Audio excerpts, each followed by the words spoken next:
Senate will come to order. Chaplain Dr. Black will open the Senate with. Eternal God, we apologize when we fail to see, to bless those who curse us, and to pray for those who despitefully use us. We apologize when we forget that you have made of one blood all the nations of the earth.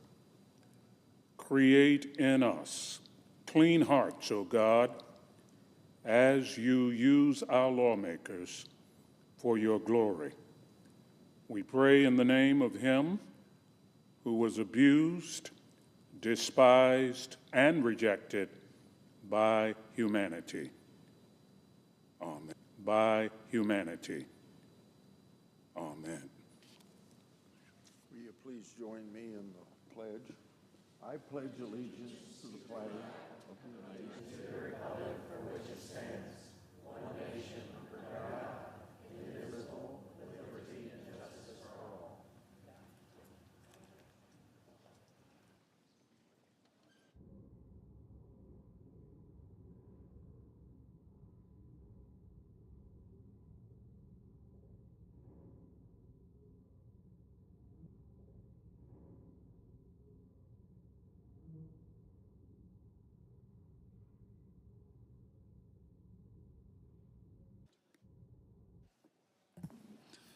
Under the previous order, the leadership time is reserved. Under the previous order, the Senate will be in a period of morning business with senators permitted to speak therein for up to 10 minutes each.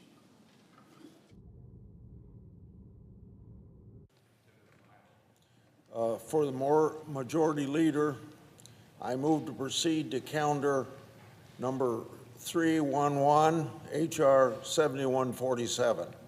The clerk will report.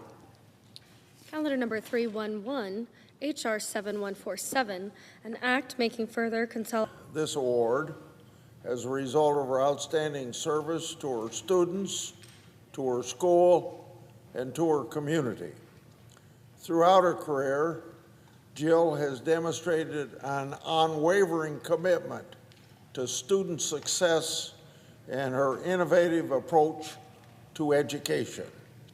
As principal of the Woodbine Elementary School, she has fostered a culture of high expectations, resulting in over 75% of the students performing above grade level in reading and math.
President, Brett Whip?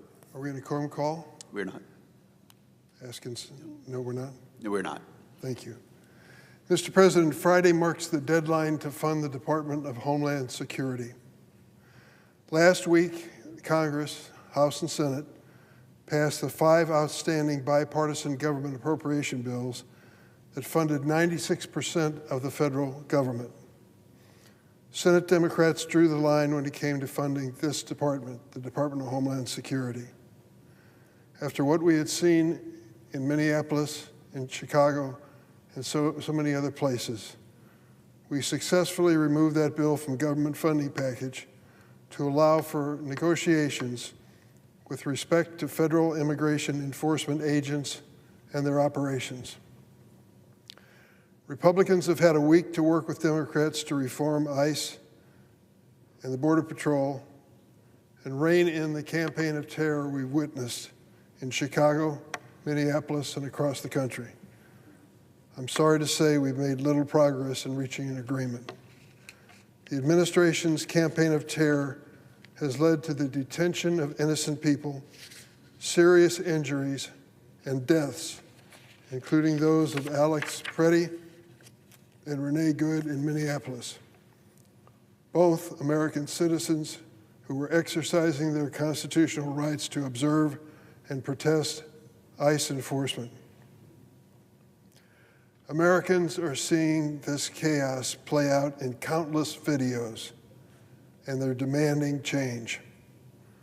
President Trump has justified these militarized immigration enforcement operations as targeting the worst of the worst and, quote, murderers, rapists, terrorists, the criminally insane. But the statistics of the Department of Homeland Security tell a much different story, the real story. New reporting from CBS News shows that less than 14% of the nearly 400,000 immigrants arrested by ICE in 2025 had charges or convictions for violent criminal offenses. The president was railing at his rallies. We're going after the murderers, the terrorists, the rapists, the child abusers. And then take a look at the numbers. Less than 14% of the 400,000 immigrants arrested by ICE in 2025 had charges for convictions for violent crimes and offenses.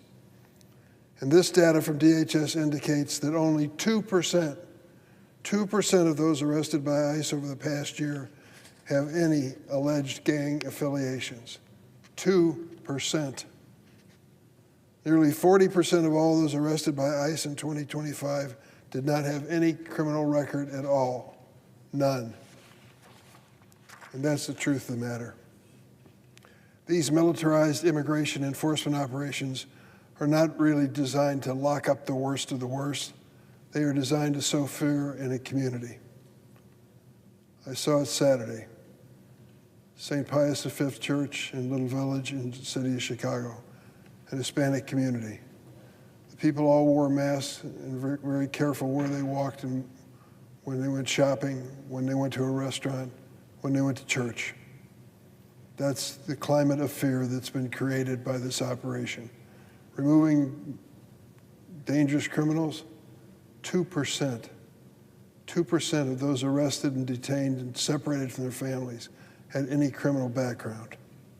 And while Operation Metro Surge in Minnesota has been in the national spotlight recently, the city of Chicago, as I mentioned, is no stranger to Trump's campaign of terror. Last week, I also attended a Democratic forum examining Department of Homeland Security's use of violence in immigration enforcement operations. There I learned what happened to a 30-year-old Montessori school teacher, Miramar Martinez. Listen to this story and tell me that ICE is focusing on terrorists. Miramar Martinez, on a Saturday morning, decided to take some spare clothing in her closet to her local church to give to people who might need it. She got in her car, drove over to her church. Miramar Martinez is a United States citizen. She was born and raised in Chicago. What happened to her? ICE confronted her on a major street in Chicago on that Saturday morning. And when she drove away, they fired and it hit her 5 times. 5 times they shot her. A CBP agent during the Trump administration's Operation Midway Blitz. 5 times. She's lucky to be alive. Ms. Martinez described that moment in her opening statement. She said, "I struggle with the memories of every day, the shots ringing out and the burning sensations as the bullets ripped through my skin and body." What crime is she guilty of? Taking spare clothing to her church on a Saturday morning. Good enough for ICE to fire away. The fact that Ms. Martinez is alive today after being shot 5 times is a miracle. I told her as much.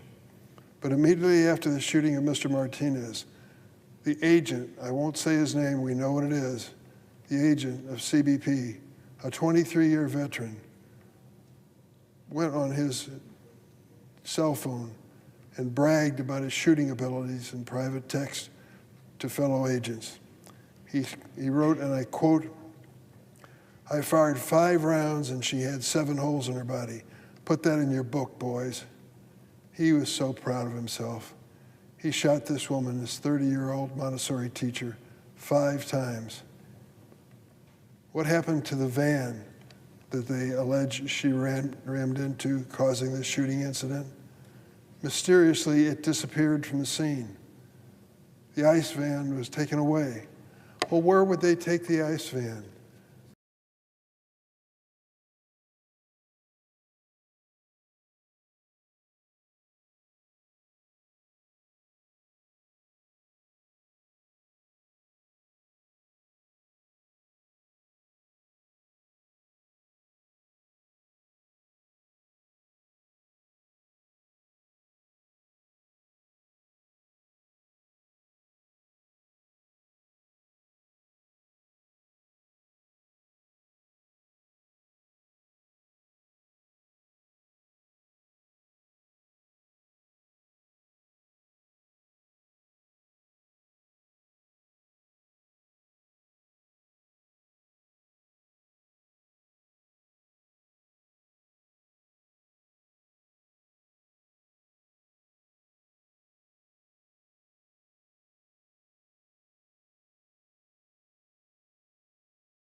mornings and evenings.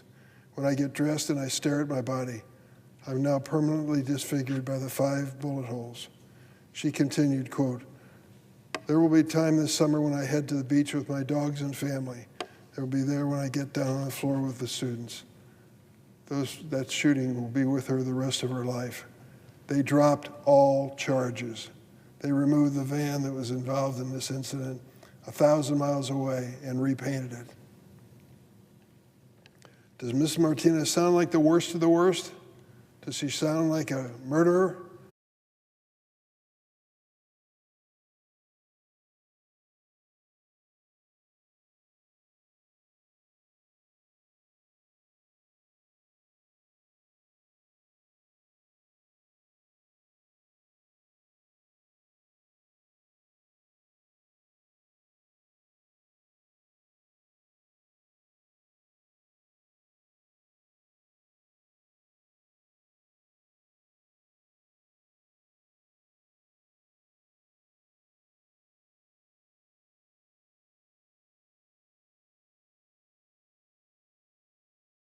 In our calls for these common sense reforms, the American people back us up on every single one of them. This week, we need the Republicans to work in good faith to get the deal done.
Mr. President, Senator from Alabama. I ask to suspend the quorum. Without objection. Mr. President, I ask unanimous consent that the following interns in my office be granted floor privileges until May the 1st, 2026. Brianna Puchel, Robbie Roos, and Susanna Jackson. Thank you. Mr. President, let me take you back to November 2024. President Trump and his family were together in Florida awaiting the election results after one of the most brutal campaigns in American history. You know, 4 years earlier, President Trump had been forced to leave the White House after rampant voter fraud had resulted in Joe Biden being elected president. In 2022, President Trump announced he would run again in 2024, much to the Democrats' dismay. You know, the mainstream media went into full meltdown, claiming it was impossible for President Trump to return to the White House. You know, during Trump's campaign, he was shot live on television, arrested on made-up charges, and even had his home raided by the FBI. But he was still standing and determined as ever to get back to the White House and finish what he had started.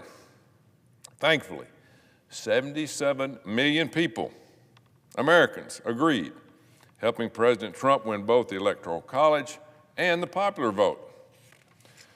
Americans also gave Republicans control of the House and Senate to help President Trump accomplish his agenda. This historic victory on November the 5th, 2024, wasn't just about President Trump, however. It was also a rejection of the Democrats' ridiculous open border policies that had allowed tens of millions of illegals to come into our country unvetted. It was a rejection of the sky-high inflation that made life unaffordable for millions and millions of Americans. It was a rejection of the woke policies like men and women's sports, allowing to perform life-ruining surgeries on children. And it was a rejection of the weaponization of the federal government to go after political opponents. November the 5th, 2024 was one of the most consequential elections of my lifetime. It paved the way for Republicans in the House and the Senate to deliver historic tax cuts just last summer with popular cuts to Social Security, tips, and overtime. You know, we look forward to seeing all those policies take effect this year, but we still have much, much work to do. You know, there's been a lot of talk in the media about what Republicans need to focus on into the midterms later this year. A lot of talk. If you ask me, the number one issue must be securing our elections. If we don't deliver on this, we will lose our country to the woke globalists who hate our Constitution and want to destroy the greatest nation on earth. You know, it's far past time for my Republican colleagues in the Senate to stop worrying about getting reelected and pass one of the most critical pieces of legislation that we will see in our lifetime, the Save America Act. The Save America Act is most important. It requires voters to show a government ID to vote in federal elections. What a thought. This is common sense, which is, by the way, 83% of all Americans, they support it, according to a 2025 poll just a few weeks ago. There is bipartisan support for it. 95% of Republicans and 71% of Democrats across this country agree that a photo ID should be used in all of our elections. Interestingly, the support also transcends demographics among American citizens. 82% of Latino voters, 76% of black voters, 85% of white voters favor photo ID. This really isn't complicated. The Save America Act also requires proof of citizenship for an individual to register in your state. If you are here illegally, you should not be voting in our elections, period. Lastly, the bill requires states to remove non-U.S. citizens from existing voter rolls. It makes sense. These policies, they're not controversial, yet the Democratic Party is throwing a tantrum. You should be asking yourself, why is that? Why are they against voter ID, no mail-in ballots, no ballot harvesting, and one-day voting? Why is that? Is it because their illegal voting base will no longer be able to keep them in power once the legislation becomes law? Sure it is. Democrats claim the Save America Act is a voter suppression. It's racist, but the American people, they're not falling for it. Don't believe the mainstream media's portrayal of this. The American people have already spoken. The Save America Act is a huge majority of Americans, and they want it. There are many things in our day-to-day lives that require us to show a government photo ID. Many things, almost everything. Purchasing alcohol, lottery tickets, tobacco products, boarding flights, renting a car, checking into hotels. If you want to open up a bank account or apply for credit, you must show a photo ID. Marriage license, signing legal documents. Many other benefit programs often require proof of identification as well. Not to mention, my Democrat colleagues in the Senate are supporting ICE agents to prove their identities while deporting criminals. Let federal law enforcement agents do their job, folks. Let them do their job. The hypocrisy from the radical left knows no bounds. Ask yourself, why is it easier to vote than it is to board a plane? Makes no sense. Why are Republican politicians in Washington ignoring the mandate of 77 million American patriots? 77 million voted to get this done. Washington, D.C., we got problems where elected officials are completely out of touch and they don't listen to the people they represent. They vote for themselves, and that's gotten us in trouble. They're more concerned about getting reelected than actually doing what they promised to do on the campaign trail. It's easy to talk, but you need to follow up on what you ran on.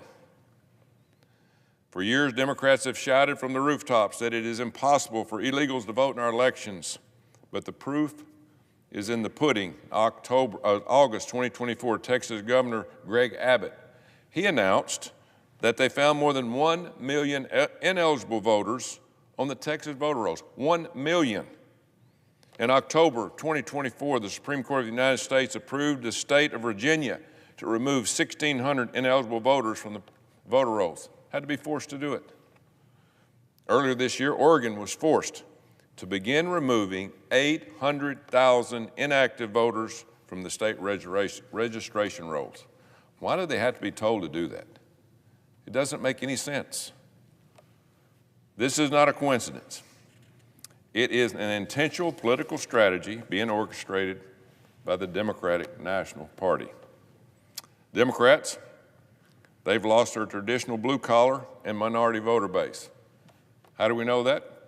Majority of them just voted for President Trump just a year ago. Because of that, the Democrats have now found themselves a new girlfriend. Who are they? Illegal immigrants. That's why the Democrat-controlled states refuse to work with the Department of Justice and have denied the agency access to the voting rolls. Denied the federal government, oh, you can't see our voting rolls. What do you got to hide? They'd rather fall on their swords for criminal illegal aliens, murderers, rapists, and terrorists to get their votes than prioritize the safety of American citizens. Thanks to the Director of National Intelligence, Director Tulsi Gabbard, Americans are finally seeing evidence of the past fraudulent elections come to light. Millions of Americans have thought for years that there was serious election interference in Fulton County, Georgia during the 2020 presidential election. Thanks to President Trump, FBI Director Kash Patel, and DNI Tulsi Gabbard, the 2020 presidential election ballots have been seized and will soon reveal the real truth to the American people. The Save America Act must be our main priority this year.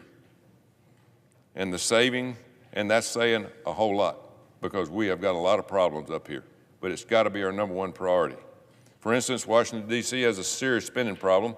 You know, we're more than $38 trillion in debt with nothing to show for it. Or look at the fact that we are one of the sickest countries on earth. Thank God for RFK Jr. and Make America Healthy Again movement. We are working to address this problem, not to mention all the problems created by the Biden administration in their office for 4 years. But we can't even start addressing these problems until we pass the Save America Act. We have to do it. Luckily, we still have time to get it through the finish line. One way we can do this is to get rid of the outdated 60-vote filibuster. The way it is used today has nothing to do with what it was originally intended for. Instead of the zombie filibuster of today, it's become a tool of obstruction used to overturn the will of the American people. We don't work for the Senate. We work for the American people. The filibuster was set up to allow debate, and that should be happening right here. Real debate on this floor. My Democrat colleagues need to come to the floor and explain to the American people why they want illegals to vote in elections. I'd like to hear it. What's their reasoning? President Trump ran on the common sense policies of Save America Act, and he won also the popular vote, by the way. It's time my Republican colleagues started acting like we were in the majority. We have the power. As Republicans, we currently have 53 seats in the Senate. Clearly, the American people are behind us and support the American First agenda. That's exactly why 77 million people voted in 2024, and we owe it to each and every one of them to get the job done and just sit up here and look at each other. Passing legislation like the Save America Act is essential for the future of our country. We're not going to have another chance. We have no choice. We've got to get it done. If we do not pass this bill, we may never have a secure election in this country again. Never. That's a long time. Democrats will work overtime to import as many illegals to this country as they can. They just showed they'd do it for 4 months or 4 years. We can't allow that to happen again. We are seeing the Democrat strategy play out in real time in other countries as we speak. I've been saying this for years. All you got to do is go to Europe. They're us 10 years from now if we don't pass the Save America Act.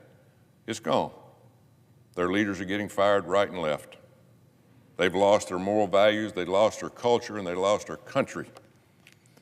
All it started with mass migration, which they have allowed to completely destroy what they've had for centuries. The socialist-controlled Spanish government recently imported 500,000 migrants and are in the process of granting residency. You got to be kidding me. Or look at Romania, where the conservative pro-Romania First candidate was cheated out of a victory in 2024 because of made-up claims that Russia had interfered in their elections. Sounds familiar. If we don't pass the Save America Act this year, what's happening in Europe won't just be overseas anymore. It's going to be right here in our backyard because many of the enemy are already inside the gates. Politicians often warn about the crime or national security threats that illegals pose to this country, but this isn't just about American safety. It's also a serious financial problem. You know that every year now we're having to pay for the illegals that are in this country. It costs you and me and every taxpayer in this country $150 billion. What could we do with that money in our states, in our communities, in our neighborhoods? Folks, we have to take our country back. Our borders, we have to take it all back before it's too late. We must get rid of the Dominion voting machines, stop mail-in voting, absentee ballots only in certain situations, stop ballot harvesting, and return the same-day only voting. In my state of Alabama, I get two questions. Are you going to close the border, and are you going to have fair elections? I want my vote to count, and that's the reason I'm here today. If we don't secure our federal elections, we will become a banana republic. It is right around the corner. The American people want it. The only question is, do my colleagues in the Senate want to keep their tradition of the Senate, or do they want to work for the American people? That's the reason we're here. Are we just interested in protecting our own power? I hope not, because it won't be here long if we don't. Let's do the right thing for the American taxpayers and pass the Save America Act. Our nation and the future of our kids and grandkids depend on it.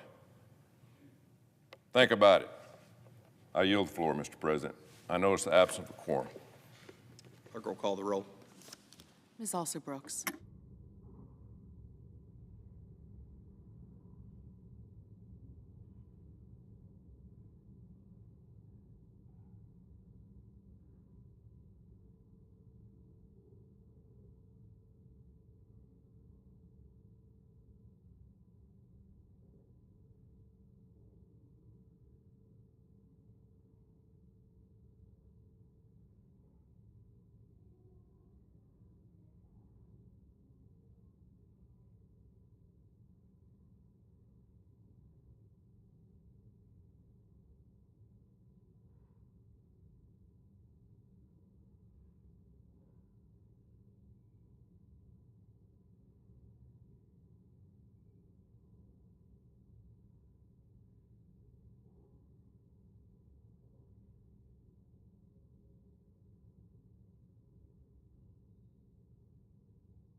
Mr. President, Democrat leader. I ask unanimous consent the quorum be dispensed with. Without objection. Mr. President, on Saturday, Senate and House Democratic leadership, including myself and Leader Jeffries, sent legislative text detailing the 10 items we outlined in our letter, which has been public since Thursday, for reining in ICE. We sent them to our Republican counterparts, including Leader Thune, Speaker Johnson, and the White House. So since Saturday, the ball has been in the Republicans' court. We have no idea of which of our proposals they will accept and which they reject. And when I say that Democrats offered exceedingly reasonable proposals and have the support of the American people, I'm not exaggerating. In fact, many on both sides who have seen our proposals say they're reasonable. We're asking, and they're reasonable for one obvious reason. We're asking ICE to do nothing more than follow the standards that the vast majority of law enforcement agencies already follow. Why should ICE be different, especially when they have such a record of brutality? We're simply saying no barging into people's homes without a judicial warrant. Who on the other side objects to that? No secret police wearing masks with zero identification. Who has police officers in their own jurisdictions who don't have any identification and are not identified at all? Of course not. That's perfectly reasonable. It's how we do law enforcement. I asked Republicans, when have they ever seen a traffic cop wearing a mask? Democrats also say no use of force without a code of conduct. Well, I hope people listen to this. Our proposed language for use of force is based off language currently in effect in the state of Florida. If it's good enough for Florida law enforcement, it certainly should be good enough for Republicans in Congress. Florida hardly is a state run by Democrats. We also cannot have unannounced raids in places like hospitals and elementary schools and polling places. Republicans should ask people back home if they think it's okay for ICE to tail school buses or to have ICE surround the polls, quote unquote, like Steve Bannon and others say. Most Americans would say this has nothing to do with going after criminals and everything to do with intimidation, coercion, and trying to jaundice our election process. Well, Republicans, the clock is ticking. We have sent you our proposals, and they are exceedingly reasonable. I hope our colleagues on the other side, many who, at least here in the Senate, recognize that things need to change, show they're ready to act in a meaningful way. Now on the SAVE Act. As Americans struggle with high costs, fewer jobs, and endless chaos from Donald Trump, House Republicans are choosing to spend their time this week on federalizing Jim Crow. Republicans bristle, the right wing bristles, every time I say that the SAVE Act is Jim Crow 2.0. They don't like it because sometimes the truth hurts. While the specific policies may have changed since the days of the Jim Crow South, the goal of the SAVE Act is the same: disenfranchising American citizens and making it harder for eligible people to vote, particularly low-income Americans and people of color. This is the truth. The SAVE Act is not a mainstream bill whatsoever. It's a fringe piece of legislation that has now taken over the Republican Party, masquerading as election security, when it's really about laying the groundwork to meddle in the midterm elections and make it much harder for people to vote. Here are just some of the nasty reasons the SAVE Act is as extreme as it gets. Number one, the SAVE Act includes such extreme voter registration requirements that, if enacted, it could disenfranchise 21 million American citizens. 21 million. That is more than 10%, or significantly more than 10% of the people who vote.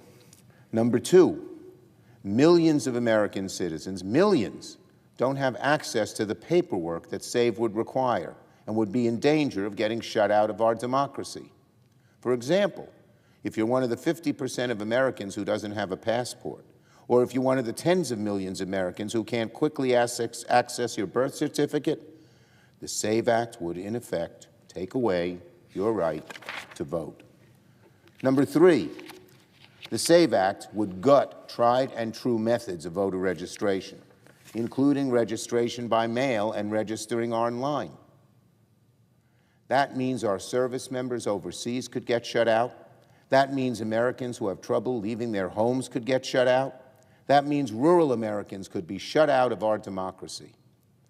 The SAVE Act would introduce the 21st century equivalent of a democracy that tolerates literacy tests and asks people to guess the number of jelly beans in a jar. And for what reason? Because Donald Trump, to this day, lies about the 2020 election, and Republicans in the House, dutiful lemmings to the end, eagerly enable his lies and push radical bills pretending they care about election security. The SAVE Act is dead on arrival in the Senate. Senate Democrats will not sign our names to this radical piece of legislation that takes away the right to vote from tens of millions of American citizens. On Epstein, the most important ad that Americans saw during Super Bowl Sunday had nothing to do with a new product or TV show. It was about justice for Jeffrey Epstein's victims. An ad yesterday, championed by the organization World Without Exploitation, reminded the American people of the ugly truth. Millions upon millions of files, roughly half of the Epstein files, are still being locked away by the Department of Justice. And they have failed to explain why in a way that the law requires. The Senate passed legislation unanimously last year requiring these files to be released by December 19th. That was more than 50 days ago. The American people are wondering, and they're still waiting, what is Pam Bondi hiding? Earlier today, Ghislaine Maxwell came before the House Oversight Committee and refused to answer questions, instead invoking the Fifth Amendment for every single question. Later this week, Pam Bondi will testify before the House Judiciary Committee, but to date has failed to show the American people the transparency Americans are demanding. The American people aren't getting the answers they were promised about Jeffrey Epstein. Shame, shame on the Department of Justice. While they continue to hide the truth, Jeffrey Epstein's victims continue to wait for their day of justice. And finally, on a Trump nominee, Jeremy Carl, this week, the Senate Foreign Relations Committee will hear testimony about Jeremy Carl, Donald Trump's nominee to be the Assistant Secretary of State for International Organizations. To call Jeremy Carl a radical and a bigot and unqualified is all far too kind.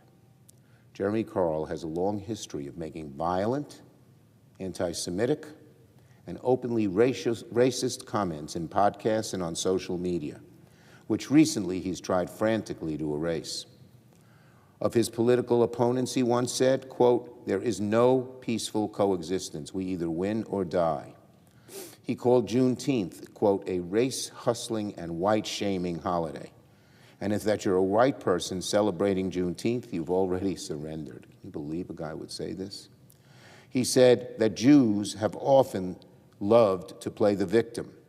And on a podcast a few years ago, he added, throughout history, Jews chose some professions that made them more oppressive. And they can't be surprised that the average descendants of Cossack peasants would be resentful towards them. You believe this? What stereotypical garbage. On the Holocaust, Carl simply says everyone has traumas in their past. In other words, he's saying get over it. That's vile. Jeremy Carl's long history of racist, white supremacist, and anti-Semitic views plainly disqualifies him from serving in a senior diplomatic post at the Department of State. No person who thinks Jews should get over the Holocaust and spreads pernicious Jewish stereotypes can claim to have the character or judgment to serve as a diplomat for this country. Jeremy Carl's nomination should go no further after this week, and he should be forced to answer during testimony for his long history of violent, racist, and anti-Semitic rhetoric. I yield the floor. And note the senator from Washington State has arrived.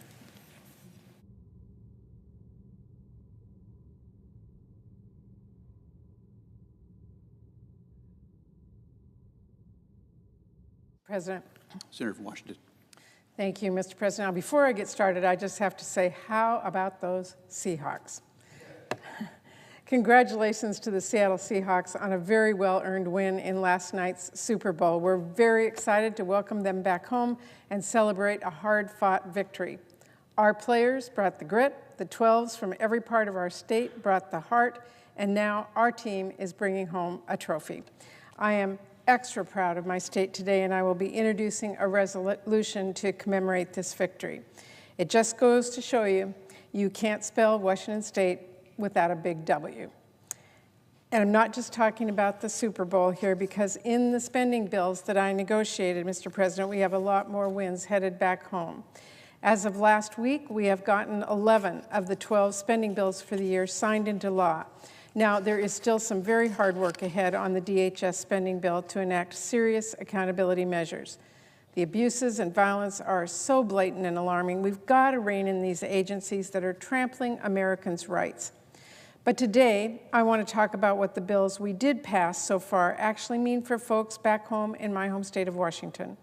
For one thing, they mean no more slush fund CR that lets Trump rob blue states like mine. Congress is reasserting its authority. These bills mean none of the drastic cuts that Trump and the House Republicans were pushing. And for Washington State, these bills mean nearly $500 million in congressionally directed spending and $5 billion in programmatic spending are headed our way, with much more in federal resources to come later in the form of competitive grants and formula funding. Mr. President, these are projects and programs that make a real, meaningful difference in lives across Washington State. I should know I heard directly from these communities who requested this funding, and I fought side by side with them to secure these investments during very tough negotiations. Now, some phrases like congressionally directed spending, or CDS, can sound pretty vague. It's another DC acronym. So I want to take some time to really spell out what I am bringing back home to Washington State and make sure all the amazing things happening in our communities don't stay buried in jargon. Because the reality is these are some of the most concrete projects we fund with results you can go and see firsthand in our communities. And nothing demonstrates that better than literal concrete projects, or asphalt, as the case may be. In Clark County, I secured $2 million for Ridgefield to continue improvements along Royal Road. Just 15 minutes away from there in Vancouver, I secured $2 million to help reconstruct a section of the Divine Road. Another 20 minutes east in Washougal, I secured $2 million to replace one of the busiest rail crossings in our state with an underpass to separate the trains from the vehicles, which will reduce traffic for drivers, increase rail capacity, and improve safety for pedestrians. In Cowlitz County, I secured $2 million for safety improvements like new sidewalks along Columbia Heights Road. This is going to be a huge relief to parents of many children who regularly walk that road on their way to Columbia Heights Elementary School and Cascade Middle School. In Douglas County, I secured $10 million to help build the Wenatchee Landing Interchange, which will increase traffic flow with new roundabouts and increase safety with separate bike paths for pedestrians, and facilitate new housing and commercial developments across the river from the growing city of Wenatchee. Folks in Douglas County will tell you this project is a big deal and it's going to mean hundreds of jobs. In Pierce County, I secured $2.5 million to replace deteriorating roads on a key freight route to the Port of Tacoma and over 300 businesses in the Manufacturing Industrial Center. In Pend Oreille County, I secured over $700,000 to help get Dyke Road back open after a spring runoff caused a devastating failure last year, limiting access to the Kalispell Reservation headquarters and creating very serious risk of leaving people stranded in an emergency. These kinds of crucial road repairs and upgrades aren't the only way, however, that federal funds I secured will make it faster and safer for Washington State families to get from point A to point B. When it comes to buses, I secured $3 million in Snohomish County to support the work on the Swift Gold Line, which will connect Everett and Arlington, two of the largest cities in that county. With stops in Marysville, at Everett Community College, and more, this bus rapid transit line will help workers who are heading to the Cascade Industrial Center, students who are heading to Everett Community College and WSU Everett, and connect North Snohomish to the rest of the regional network, and someday to light rail all the way to Seattle and Tacoma. When it comes to ferries, I secured nearly $2 million to help the Port of South Whidbey to replace a dock at the South Marina with updated facilities. This would be a big step towards pedestrian ferry service between Clinton on Whidbey Island and Everett, something that has been proposed for a long time and would make a big difference for commuters. In addition to CDS, I secured $25 million for federal urban ferry grants and $20 million for rural ferry grants. And I made sure Washington State ferries can compete for that funding. We all want ferries that run safely and on time, and I'm thinking long-term here. I will continue fighting for major federal funding streams dedicated to supporting ferries because for states like mine, it is really important for daily commuters. Now let's talk about public transit. I believe in public transit. Why? Because the people in Washington State voted for it again and again, and it works. Let's look at the Sound Transit in Seattle. Public transit means you can get from your apartment on Capitol Hill to your job at the UW, back down to dinner and boba in the International District. Painless, no hassle, public transit in your daily commute, that is the dream for many people in Washington State. Every time we expand public transit, it means more foot traffic for small businesses, more ways to get to work without being crushed by traffic, and more connections between our communities. How has that been possible? Well, in large part thanks to the capital investment grants. Federal funding has helped us connect Linwood to Federal Way, and just next month, you'll be able to take the train all the way across the lake to Bellevue and Redmond. Yet, House Republicans wanted to cut those capital investment grants by 98%. They wanted to basically obliterate federal funding for public transit. So I said, no way. I don't really think you could call House Republicans an unstoppable force, but I am certainly an immovable object when it comes to defending public transit. I've gone to the mat for public transit since back when George W. Bush tried to defund Sound Transit in its earliest days. Now, we all know that Trump will use every tool possible to stall SIG projects. So I also made sure Congress wrote into law explicitly how this funding should be allocated to projects to make certain Washington State gets its fair share, including $100 million for the light rail component of the I-5 bridge replacement program and $82 million for bus rapid transit in Spokane. Overall, fighting for this funding supports future projects down the line all across Washington State. And beyond public transit, Washington State is a proud hub of trade, which is why I worked hard to secure $8 million to help Terminal 18 on Harbor Island provide offshore power on site, meaning that when vessels like our enormous shipping container boats dock, they don't have to run their engines to keep the lights on. They'll be able to plug into the local power grid, which will save money, reduce emissions, and improve air quality. And while these projects are making progress, other funds I secured are fueling research to chart a course for future improvements, like $1 million for the Pacific Northwest Economic Region Foundation to strengthen supply chains and logistics throughout our region, and $500,000 for the Puget Sound Regional Council so it can make sure its regular survey of the area's travel behaviors and infrastructure needs includes the voices from all of our communities. Now, in Washington State, of course, infrastructure is not just our roads and our bridges and our public transportation. It is our waterways and our water systems as well, which is why when it comes to programmatic funding, I'm pleased to say I secured a record $3.47 billion for the Harbor Maintenance Trust Fund, and I included language that makes clear that states like Washington are not going to be shortchanged. We will get our fair share. This has been a very long, hard-fought battle, one I have fought for more than a decade, but the tides turned in a major way back in 2024 and is nothing short of a sea change when it comes to annual funding for the ports of Seattle and Tacoma. I also secured crucial design funds for the Seattle Harbor Project, That investment secures Seattle's future as a global trade and maritime hub, supporting thousands of local jobs while enabling new generation of cleaner, more efficient vessels to protect our Puget Sound ecosystem. I also secured funding for the Columbia River Turning Basins project. Southwest Washington economy moves on the water, but our rivers, parking, and turning spots are stuck in the past. This project is the final piece of the puzzle, making sure that the world's ships can dock safely and our farmers' grain reaches the sea faster. Now, I have to talk about investments I secured to address another element of managing our water resources, and that is especially top of mind now after the devastating storms we saw last year, and that is flood control. For example, funding for American rivers and their crucial work supporting communities across our state to manage their floodplains and make our state flood resilient.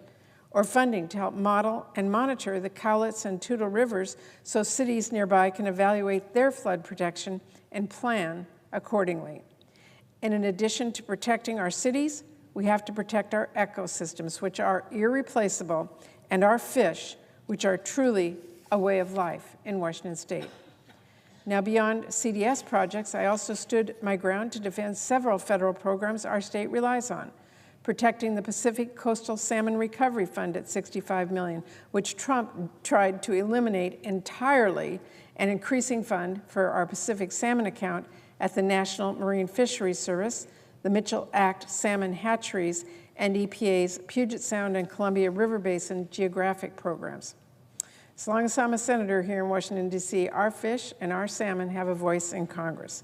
So when it comes to projects for our fish and the communities that rely on them, I secured funding for the Columbia River Fish Mitigation Program, funding to remove the Bateman Island Causeway. That is work happening as we speak right now, which has blocked access for salmon migration and left them vulnerable to invasive species. Funding to install new irrigation lines and remove existing irrigation divergence in Cowiche Creek, which will improve habitat for steelhead and coho salmon. And funding to live up to our treaty obligations and bring our tribal fishing access sites on the Columbia River up to health and safety standards. And of course, I have to mention the $190 million I secured to continue our progress on the Howard Hansen Dam, something that is critical to our fish, our water supply, and our flood resistance alike. This was a project Trump tried really hard to cut. Last year, he straight up robbed $500 million, gave it away to red states.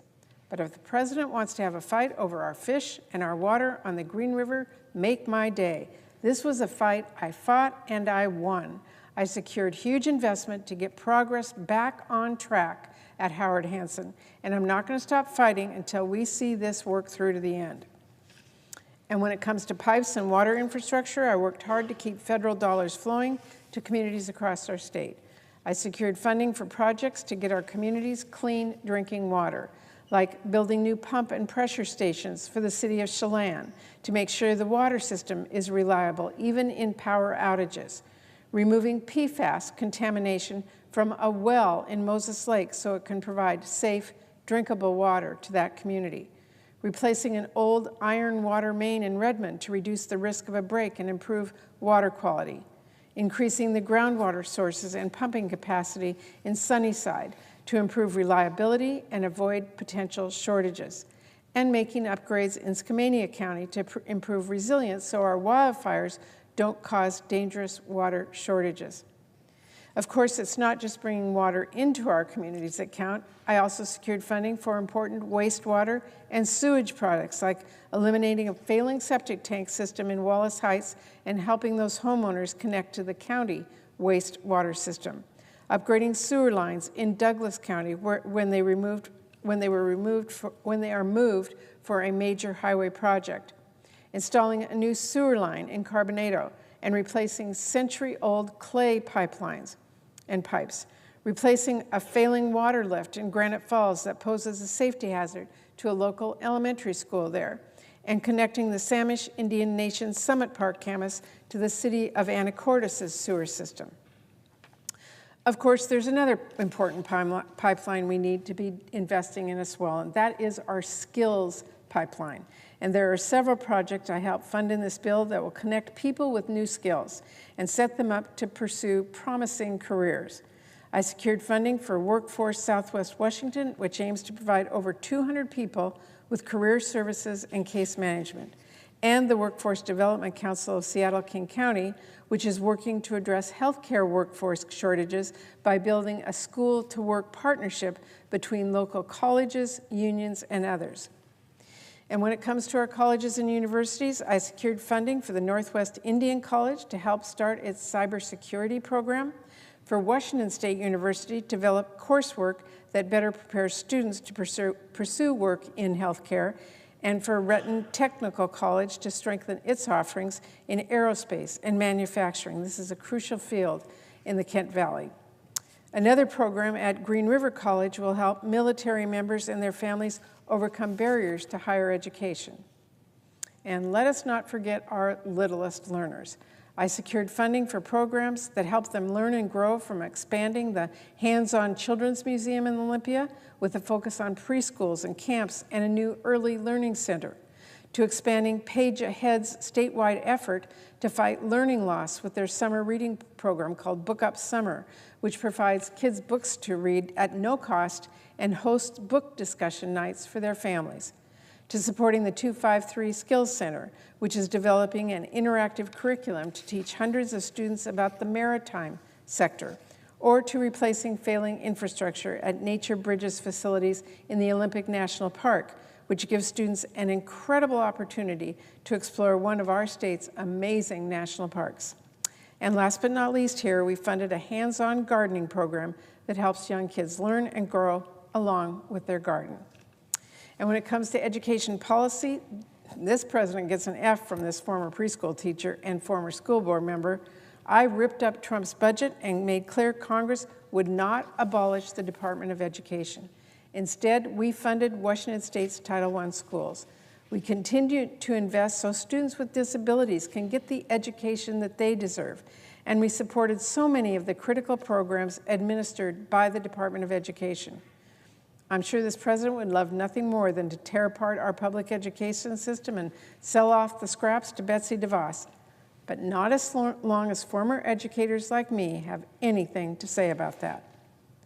And it's not just the little ones who are going to make big discoveries around the world, because I was able to secure funding for important research priorities across Washington State, from modernizing the Kirsten Wind Tunnel testing facility and the radiocarbon lab at UW, to purchasing high-performance storage infrastructure that will bolster UW's AI research, to establishing a new scientific research center at WSU that is focused on aquatic resources and ecosystems, to research on Orcas Island, tracking the health of killer whales and learning how we can best protect that endangered species. That's not even considering all the medical funding we protected by rejecting Trump's sabotage proposals, rejecting his 40% cut to NIH, and instead increasing medical research. And it's not even considering the funding we protected for the Department of Energy Research and for the National Science Foundation, which means we are continuing to invest in groundbreaking work that is constantly happening at the Pacific Northwest National Laboratory, and rejecting Trump's attempt to close the LIGO facility in the Tri-Cities.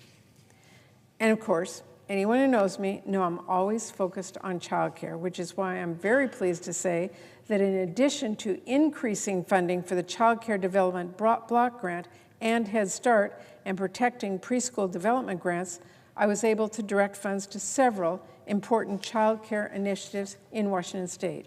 From $6.2 million for the construction of Bremerton Early Learning Center, which is going to be located near one of the largest employers in Kitsap County and provide a crucial new child care option for working families there, to over $1 million for a program in Clark County, which is focused on increasing the supply of quality, affordable child care, to $600,000 for the organization Open Doors for Multicultural Families so it can work on starting up a new early childhood education center at the Kent Des Moines Light Rail site. Now, if you believe, like I do, that a budget is a statement of your values, then President Trump's budget was morally bankrupt. It ignored fiscal reality and human consequences. The president wanted to drastically cut funding and access for housing and homelessness programs. He effectively wanted to kick millions of people out on the street, and that is just plain wrong. Having a roof over your head is about as fundamental as it gets. So I again tore up the president's budget, and instead I secured a $4.1 billion or 6% increase in rental assistance and a $366 million increase in homeless assistance programs. It's not everything, but you better believe it matters and it will make a difference. So that is a win in my book. People deserve a safe place to sleep. They deserve help in tough times. Housing and homelessness are a crisis in Washington State. So I made certain to secure funding for very local projects to address homelessness and increase affordable housing across Washington State. In Seattle, this funding will support 150 units of affordable housing through the Low Income Housing Institute, 181 units through Bellwether Housing, 162 affordable housing units through the Seattle Indian Services Commission, and another 500 through the City of Seattle's Fort Lawton redevelopment program. I also funded projects that will support 60 affordable housing units for seniors in Spokane, 40 new units, plus a library and a community center in Kelso, 38 affordable housing units for families in the foster system in Renton, 20 affordable townhome rentals at the Pea Patch Community Campus on Orcas Island, 12 sleeping units for homeless youth at the Shelton Family Center in Mason County, safety upgrades to retain 38 units for housing the community roots housing, and a transit-friendly housing project that is focused on serving farm workers in Linden. And it's not just housing we are building for people, it's the wraparound services that help people get on their feet and stay on their feet when times are hard. In Vancouver, funding for the Council for the Homeless will support expansion of the Housing Solutions Center so it can increase capacity and connect more families to housing and resources. And funding for the Aiken Family Resource Center, which will allow long-needed renovations, including better storage space for family essentials like diapers and hygiene products, a behavioral health wing with a dozen large therapy rooms, and a community kitchen with an attached childcare room and more. All told, that will help double their capacity and continue their crucial work connecting struggling families to the resources they need. There's also support in this bill for the United Way King County's home grocery delivery program, which helps fill a crucial gap in food security, and funding for renovations at the Partners in the Northwest, which operates the largest food pantry and clothing bank in Spokane County and the largest free diaper bank in the Inland Northwest. This will help them renovate a new space to increase their warehouse capacity by over 7 times and to give room to partner organizations that connect these families with other services. Now, to improve access to care for our rural communities, I secured funding to help expand and modernize the clinics for surgical services at Kittitas Valley Healthcare, which sees 4,500 patients annually. Another crucial challenge I know communities are continuing to struggle with is the mental health and substance use crisis. So I fought really hard to secure funding for several projects that tackle this head-on. In Spokane County, the funds I passed will help convert an old public works property into a 23-hour crisis relief center that will provide much-needed continuous behavioral health care like mental health care and substance use care. Additionally, I secured more funds for the Spokane Mobile Alternative Response Teams, or SMART program. SMART units free up police, firefighters, and EMTs by offering another response option for emergencies like overdose and mental health crises. They already respond to 2,000 calls a year, increasing the capacity of the other first responders, and these funds will help build on that work. In King County, I secured funds for Seattle Children's Hospital to provide a safe and comfortable space for kids in crisis who are at risk of seriously harming themselves or taking their own lives. Funds to help Seattle's Fire Department post-overdose response team to provide wraparound services, and funds for the Seattle Indian Health Board's new Thunderbird Treatment Center on Vashon Island, which will provide crucial residential recovery care. In Whatcom County, I secured funding for the Lummi Indian Nation to establish a dedicated space for community members to hold Narcotics and Alcoholics Anonymous meetings. The Tacoma-Pierce County Health Department will also get new funds to help expand a mobile medical unit to provide opioid use disorder treatment, primary care, behavioral health, and wraparound services. Meanwhile, another mobile clinic I secured funds for will help put substance use treatment in reach of rural patients in Clark and Klickitat and Skamania counties. And there are still a lot of other projects I funded in these bills that will make their impact felt across the state. Funds for the Washington State Hospital Association will help improve maternal care in rural communities through training and assistance and simulations at 43 rural hospitals across our state. Funds for dental equipment at CMARS Community Health Center in Tacoma will help establish a new dental school that will also serve Yakima and Kennewick to help address our statewide dentist shortage. Funds for the Washington Recovery Alliance, which will help establish a network of regional coalitions to coordinate our response to substance use and mental health challenges across the state. Funds for communities in schools of Washington State will help expand their mental health support network, which equips schools across our state with experts and resources to meet their students' mental health care needs. And funds for the Washington Poison Center, which will update its emergency infrastructure and better serve the many families who call them for free life-saving advice. And let's not forget some other incredible programs that support our communities, which I fought to fund in this bill. We included funds for the Need of Community Society, which provides young adults with disabilities the chance to enjoy the great outdoors, which we all love in Washington. I funded the National Asian Pacific Center on Aging Helpline, which offers crucial assistance to seniors across the state when English may not be their first language. I funded the Northwest Native Chamber Technical Assistance Program, which gives no-cost business support to small business owners based on their needs, and the Seattle Good Businesses Network Plan to establish a shared food facility to help small businesses, bakers, and professionals across the kitchen space as they need to grow and thrive. I also fought to provide crucial funding to help the King County Sexual Assault Resource Center continuing its important work getting survivors the support they need.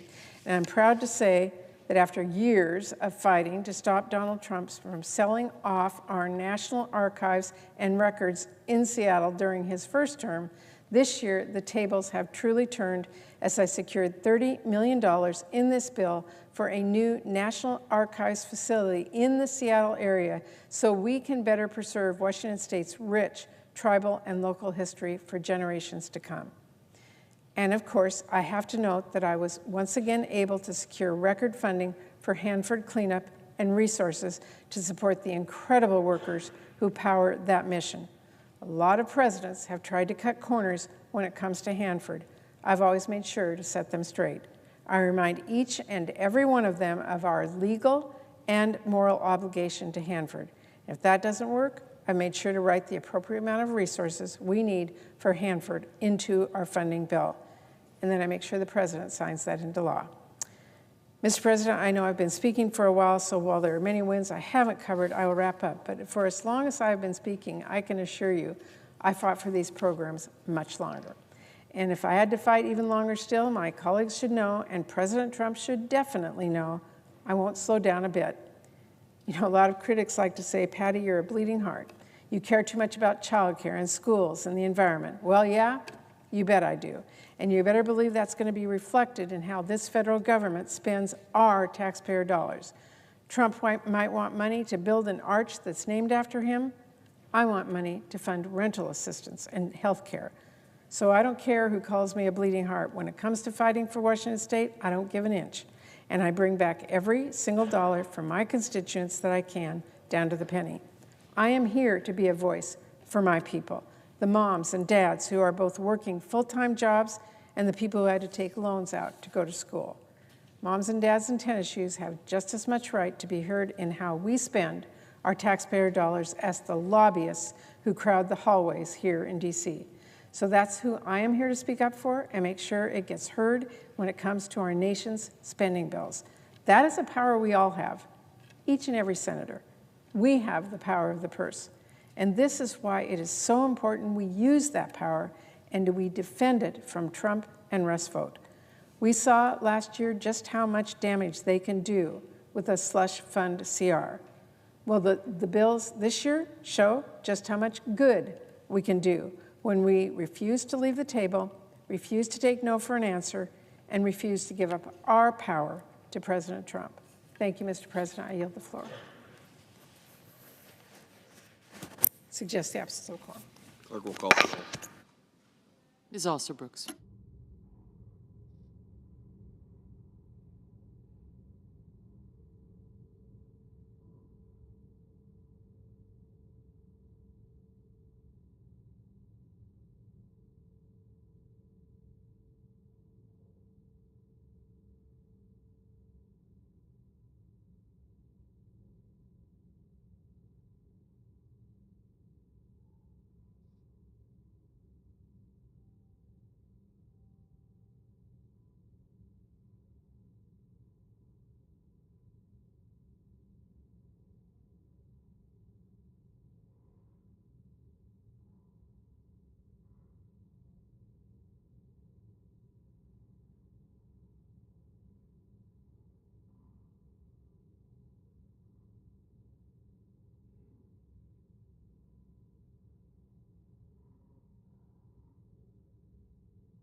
Senator from Texas.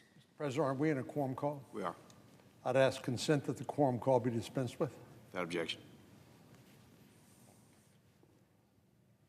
Just over a month ago, a video went viral on the internet that exposed a shocking fraud scheme by Somali nationals in Minnesota.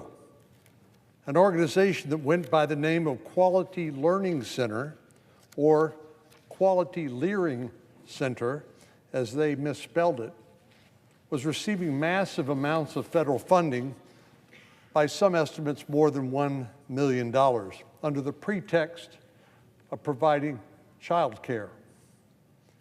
However, as the video shows, the facility was not in fact a daycare center, and there were no children present. The mainstream media may have moved on from this scandal, but our job here in Congress on this scandal is not done. Matter of fact, it's just beginning. I applaud President Trump and his administration for quickly freezing federal child care funds to Minnesota in the wake of this alleged fraud scheme. This will give government officials a chance to conduct a thorough investigation to find out exactly what was going on before more money is shoveled out the door to potential swindlers.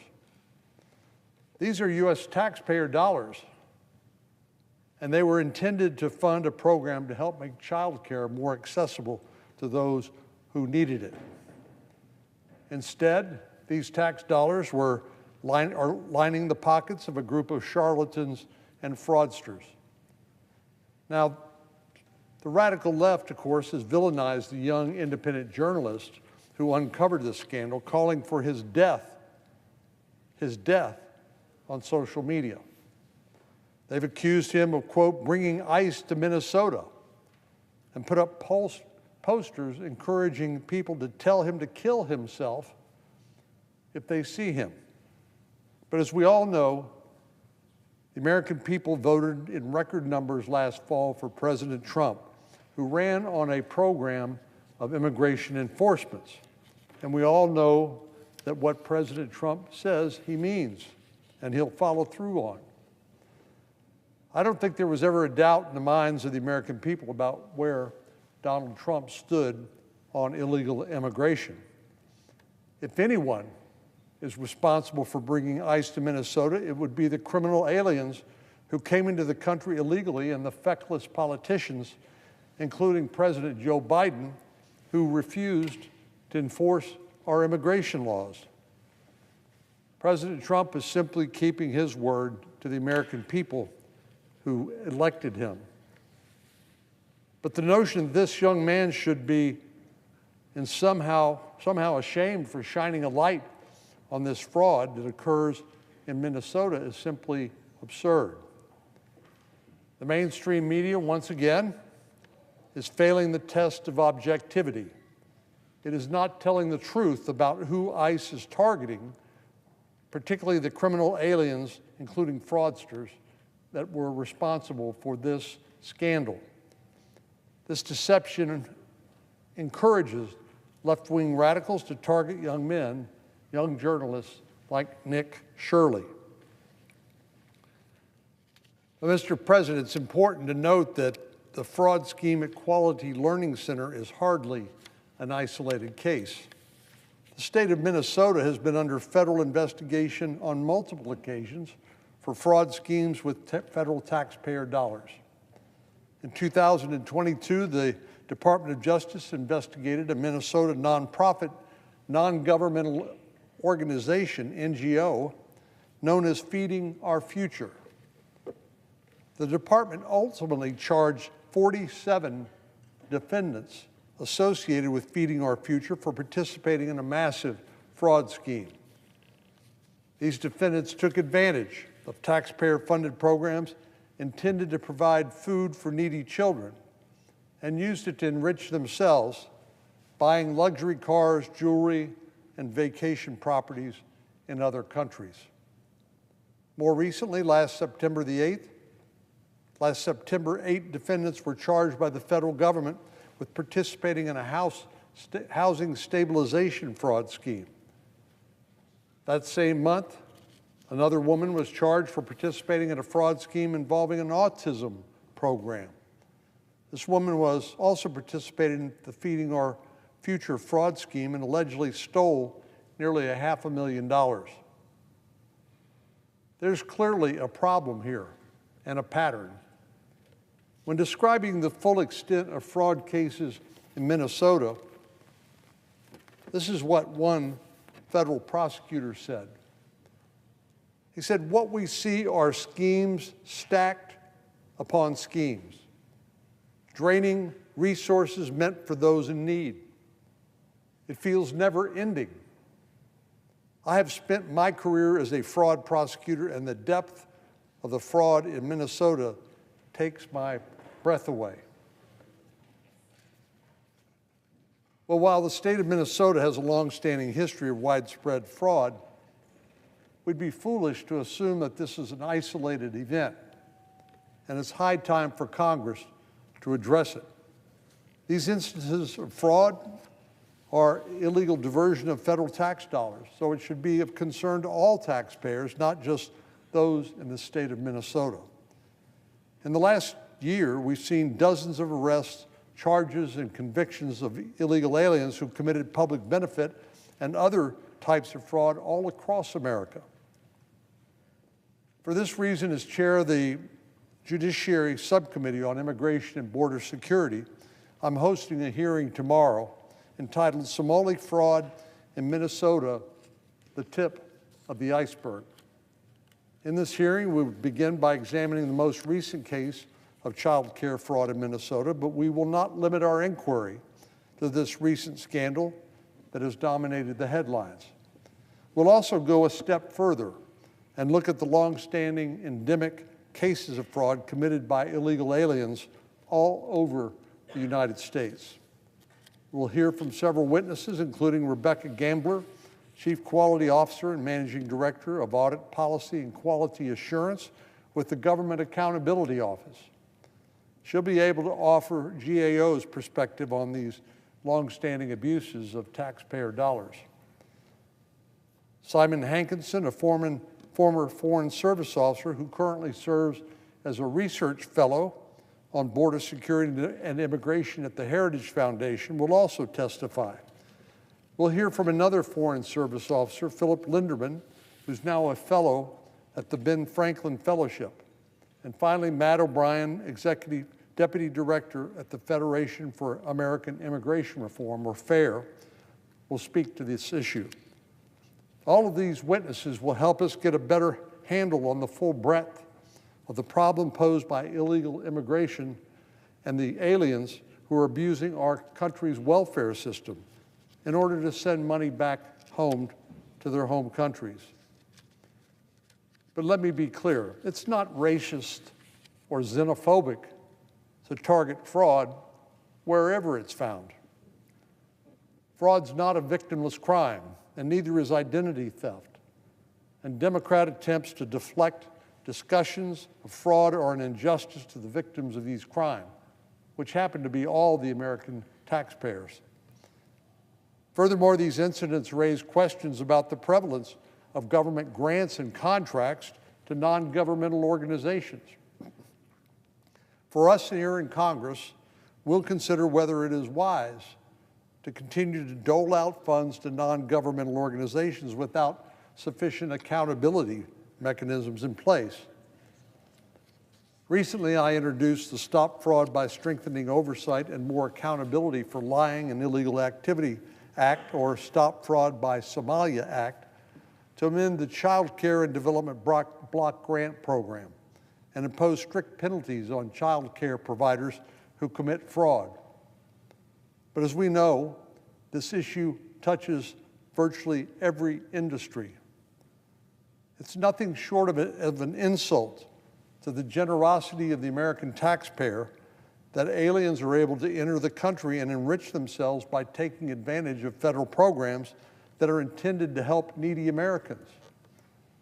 Hardworking American citizens who pay taxes to the U.S. government deserve accountability for how their dollars are being spent.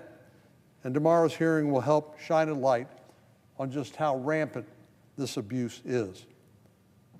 Mr. President, I look forward to tomorrow's hearing so we can get to the root of this rampant abuse that's happening not just in Minnesota, but all over the country, and begin to take concrete and positive steps to stop it.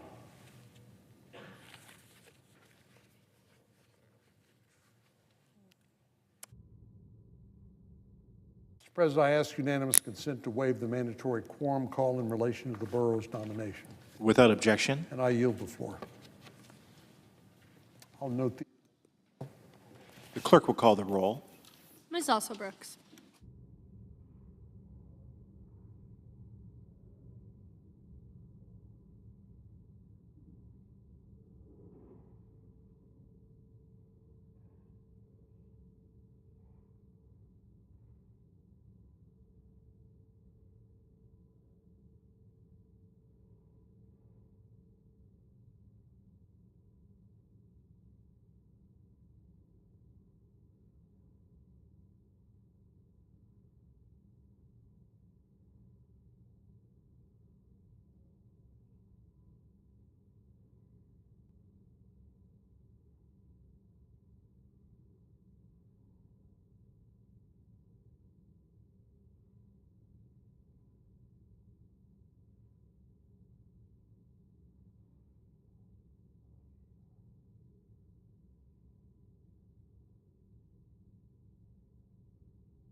Mr. President, The senator from Ohio, I ask unanimous consent to suspend the quorum call. without objection.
The clerk will report the motion to invoke cloture.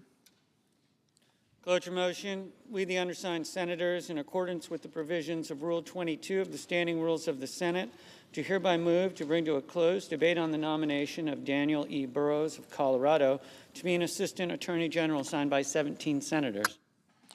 Under the previous order, the mandatory quorum call under Rule 22 has been waived.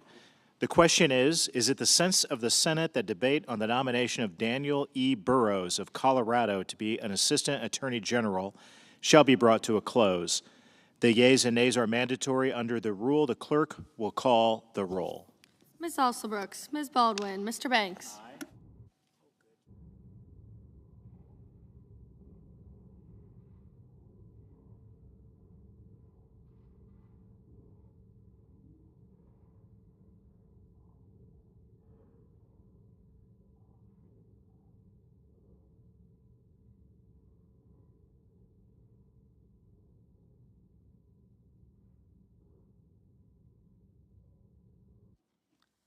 Mr. Barrasso, Mr. Bennett, Mrs. Blackburn, Mr. Blumenthal, Ms. Blunt Rochester, Mr. Booker, Mr. Bozeman, Mrs. Britt, Mr. Budd, Ms. Cantwell, Mrs. Capito, Mr. Cassidy, Ms. Collins, Mr. Coons, Mr. Cornyn,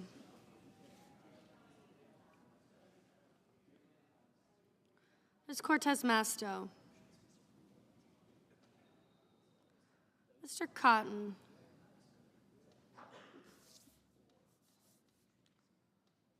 Mr. Kramer,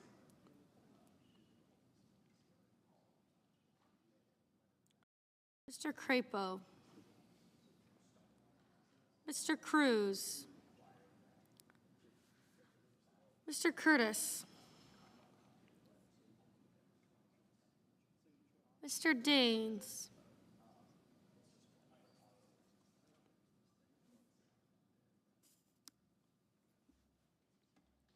Ms. Duckworth, Mr. Durbin, Ms. Ernst, Mr. Fetterman, Mrs. Fisher, Mr. Gallego, Mrs. Gillibrand, Mr. Graham, Mr. Grassley, Mr. Haggerty, Ms. Hassan,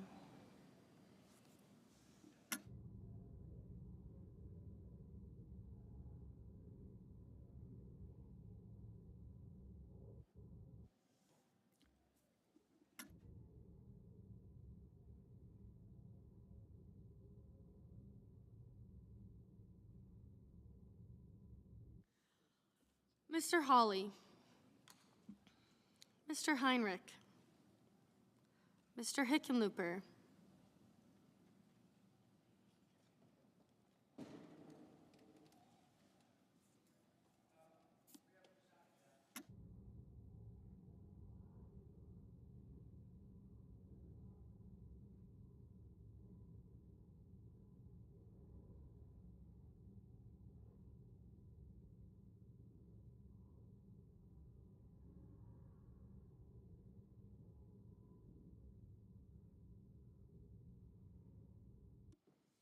Ms. Hirono,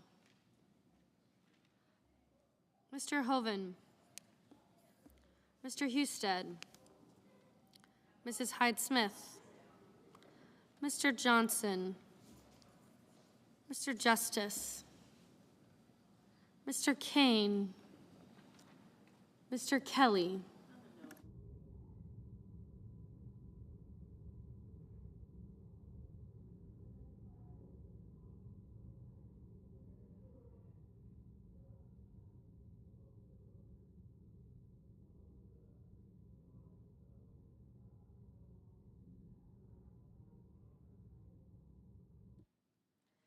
Mr. Kennedy, Mr. Kim,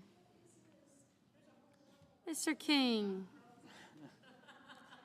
Ms. Klobuchar, Mr. Langford, Mr. Lee, Mr. Lujan, Ms. Lummis, Mr. Markey, Mr. Marshall, Mr. McConnell, Mr. McCormick, Mr. Merkley,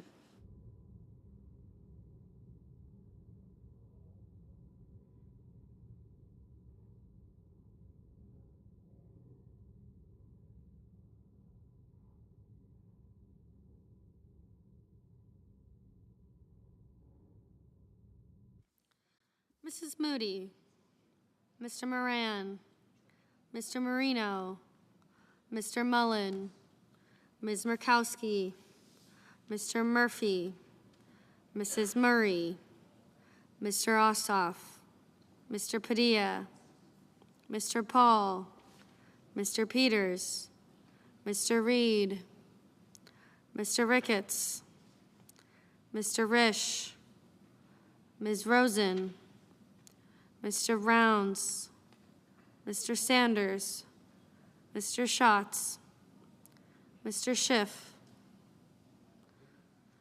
Mr. Schmidt, Mr. Schumer, Mr. Scott of Florida, Mr. Scott of South Carolina, Mrs. Shaheen, Mr. Sheehy, Ms. Slotkin, Ms. Smith, Mr. Sullivan, Mr. Thune, Mr. Tillis, Mr. Tuberville.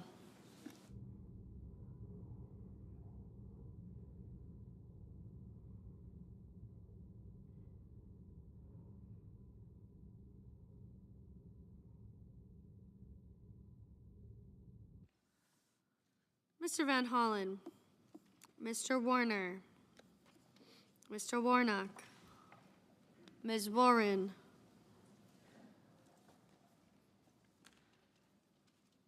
Mr. Welch, Mr. Whitehouse, Mr. Wicker, Mr. Wyden, Mr. Young.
Senators voting in the affirmative: Banks, Crapo, Grassley, Haggerty, Husted, Marshall, Marino, Paul, and Tillis. Senators voting in the negative: Blunt Rochester, Booker, Cortez Masto, Duckworth, Durbin, Gallego, Kim, Klobuchar, Markey, Murphy, Murray, Rosen, Schatz, Van Hollen, and Warner. Ms. Warren. Ms. Warren, no. Mr. Tuberville. Mr. Tuberville, aye. Mr. Peters. Mr. Peters, no. Ms. Baldwin. Ms. Baldwin, no.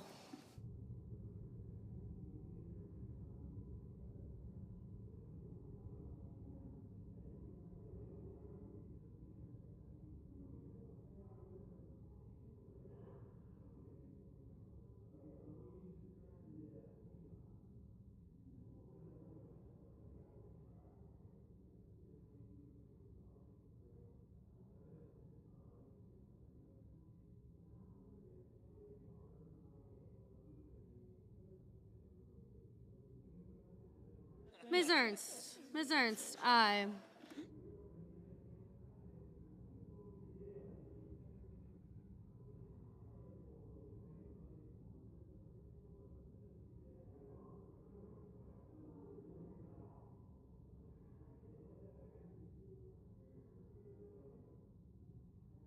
Ms. Cantwell. Ms. Cantwell, no.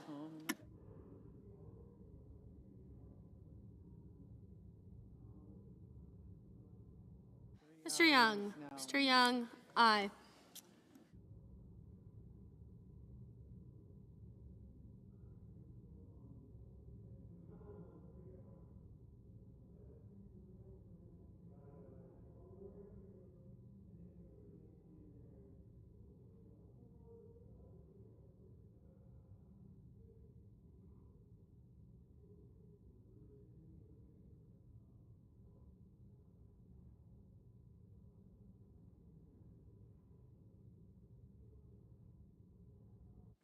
Mr. Warnock.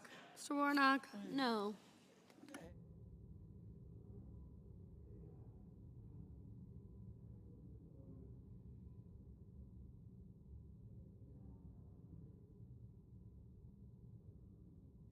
Mr. Kane. Mr. Kane, no.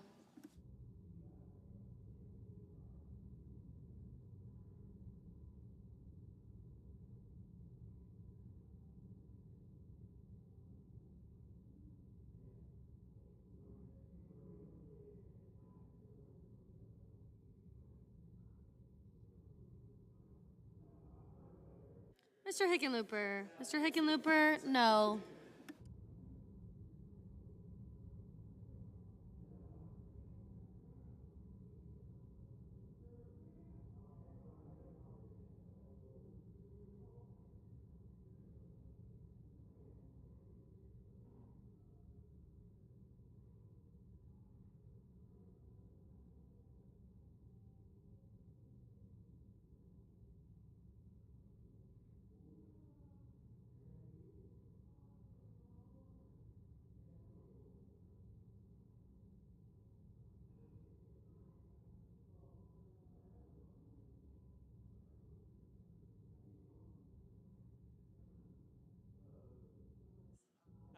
Ms. Lummis. Ms. Lummis, aye.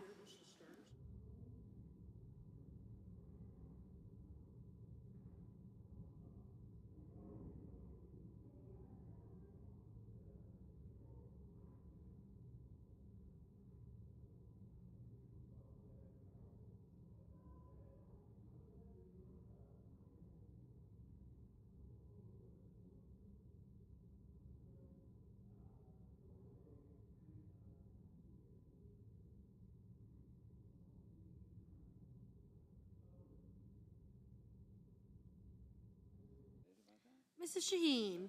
Mrs. Shaheen, no.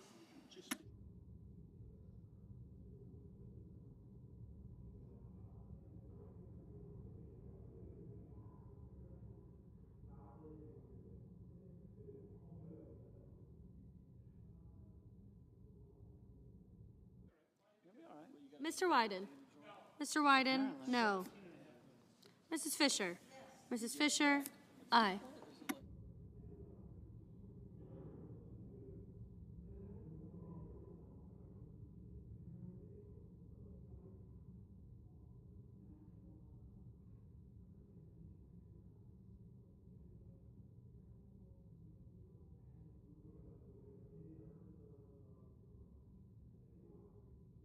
Mr. Rounds? Mr. Rounds? Aye.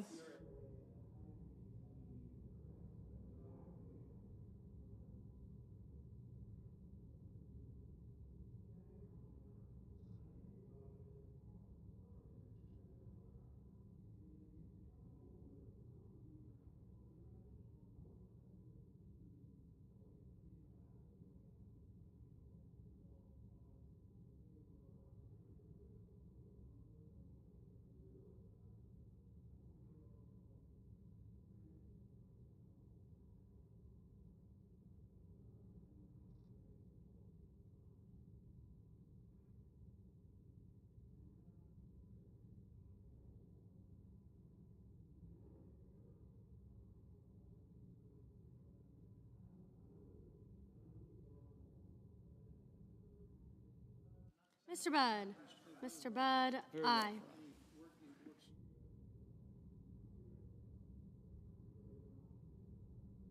You know, he's Mr. got the King? same Mr. agent King? as- No.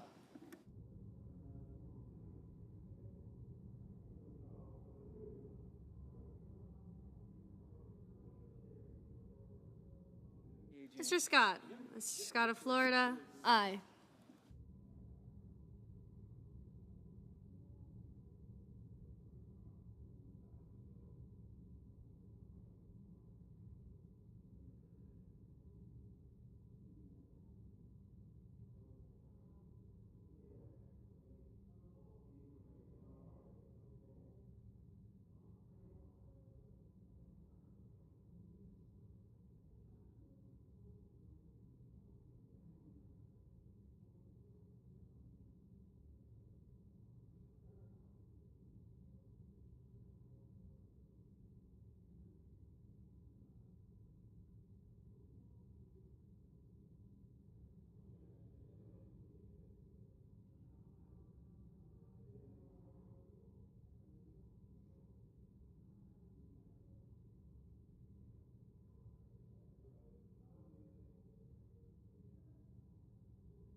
Ms. Collins? Ms. Collins? Aye.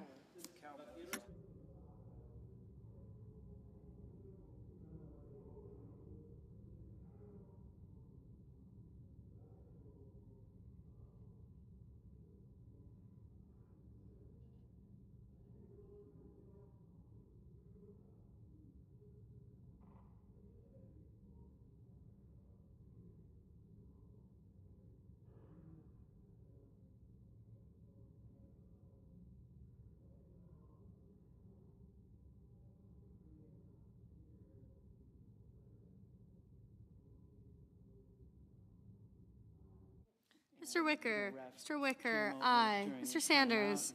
Mr. Sanders? No.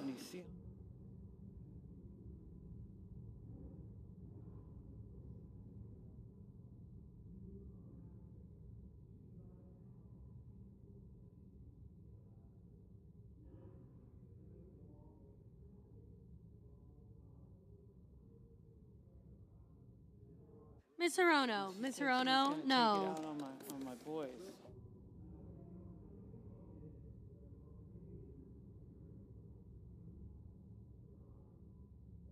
Mr. Ossoff? Mr. Ossoff? No.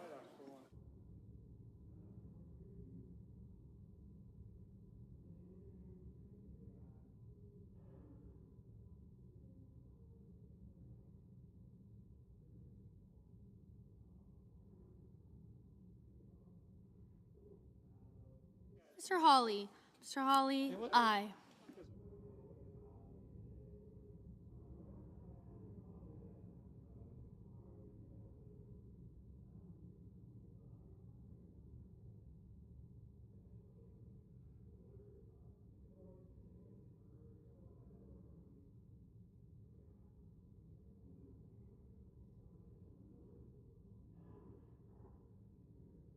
Mrs. Hyde-Smith.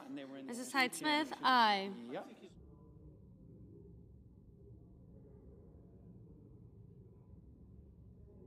Mr. Johnson. Mr. Johnson, If you aye. could pick anyone.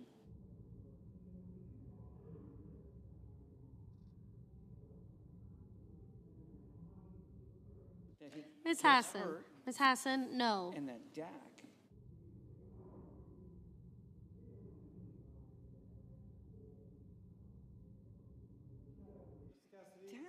Mr. Cassidy. Mr. Cassidy, aye.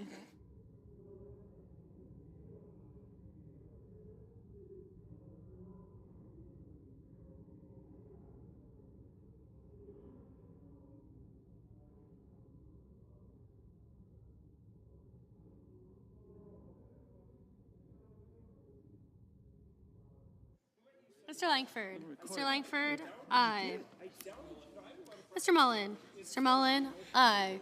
Mr. Scott. Mr. Scott of South Carolina, aye. You are.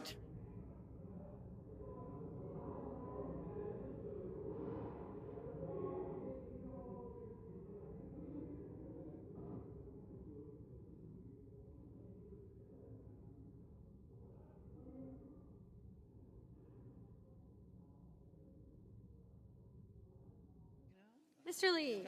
Mr. Lee, aye. Mrs. Moody. Mrs. Moody, aye.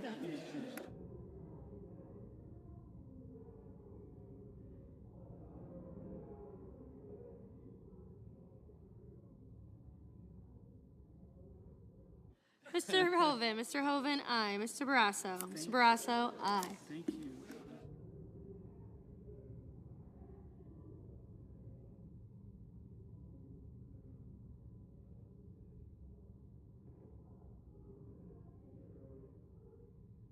Mr. Merkley. Mr. Merkley, no. Mrs. Blackburn. Mrs. Blackburn, aye. Mrs. Capito. Mrs. Capito, aye.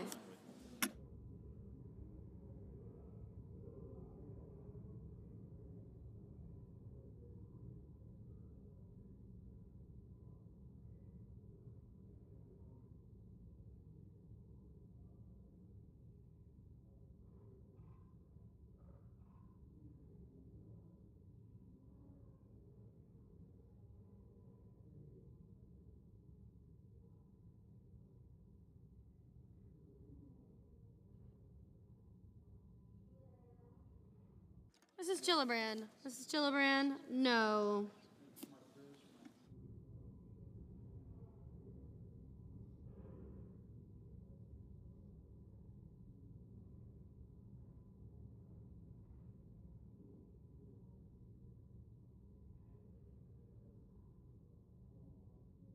Mr. Cornyn.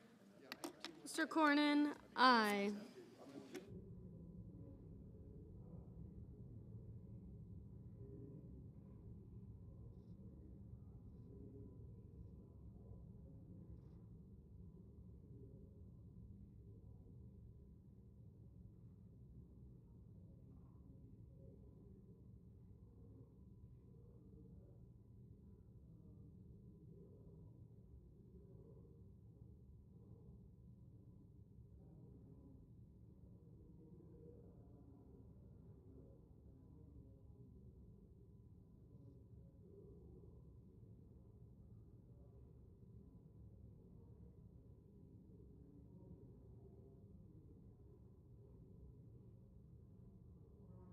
Mr. McCormick. Mr. McCormick, aye.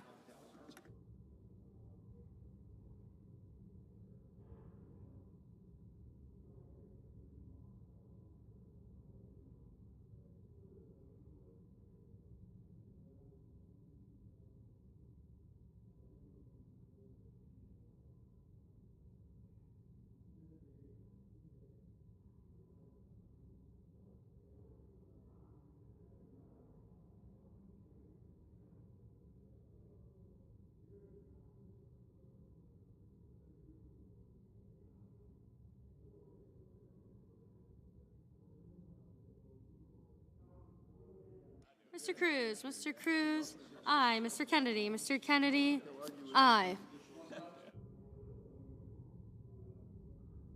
Mr. Cotton. Mr. Cotton, aye. Mr. Daines. Mr. Daines, aye.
Mr. Ricketts. Mr. Ricketts, aye.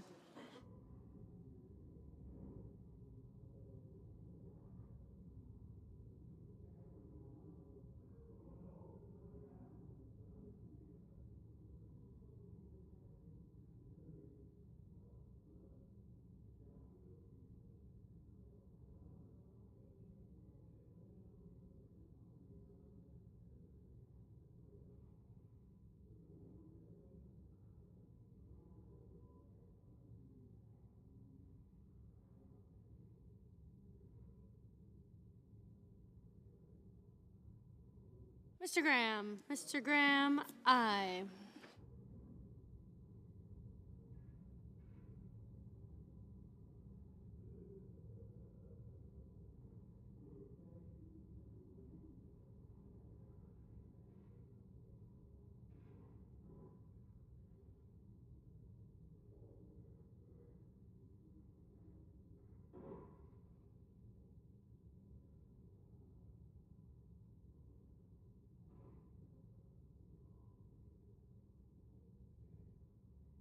Mr. Moran. Mr. Moran, aye.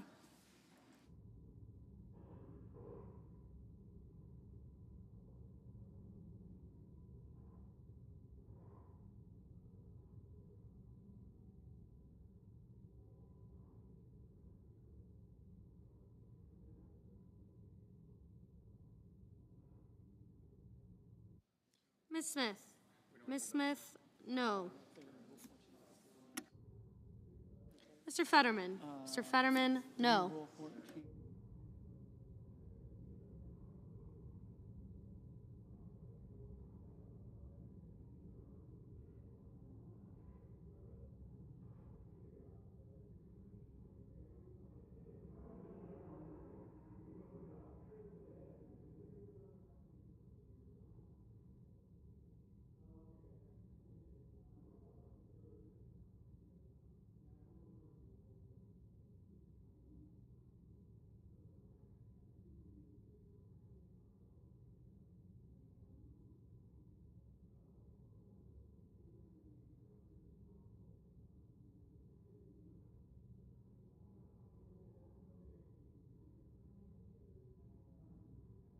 Mr. Lujan. Mr. Lujan, no.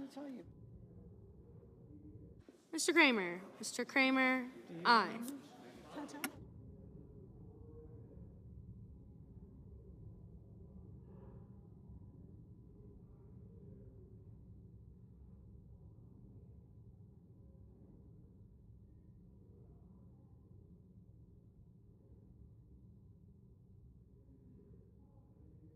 Mrs. Britt. Mrs. Britt, aye.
Mr. Padilla? Mr. Padilla, no.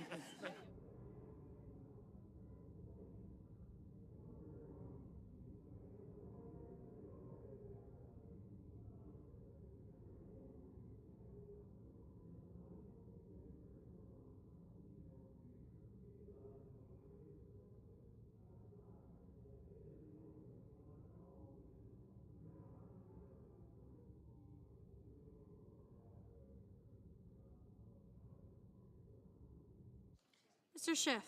Mr. Schiff, no.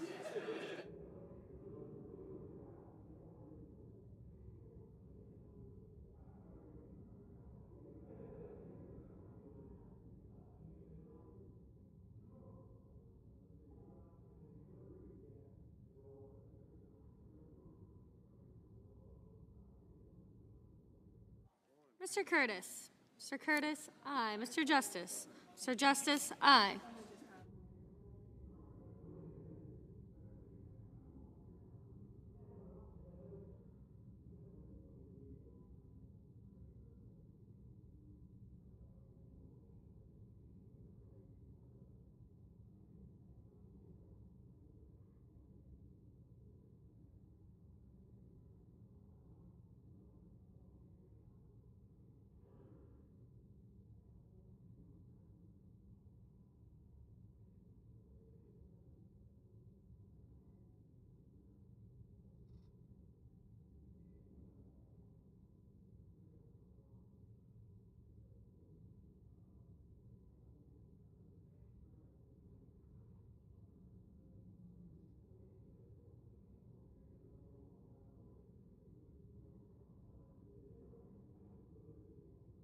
Mr. Kelly?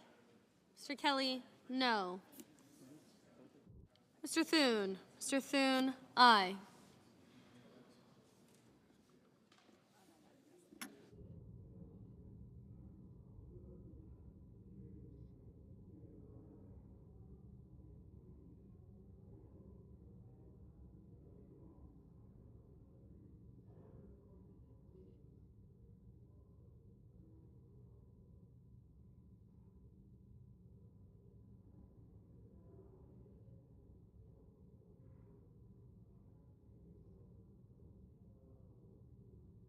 Ms. Alsobrooks? Ms. Alsobrooks, no. Ms. Slotkin? Ms. Slotkin, no.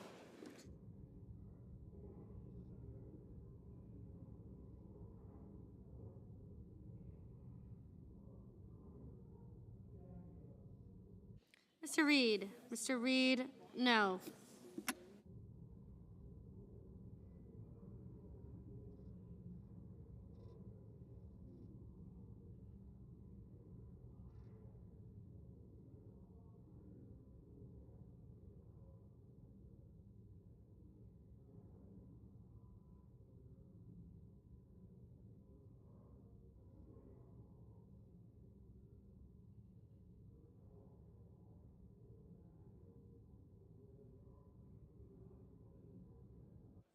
Mr. Whitehouse? Mr. Whitehouse, no.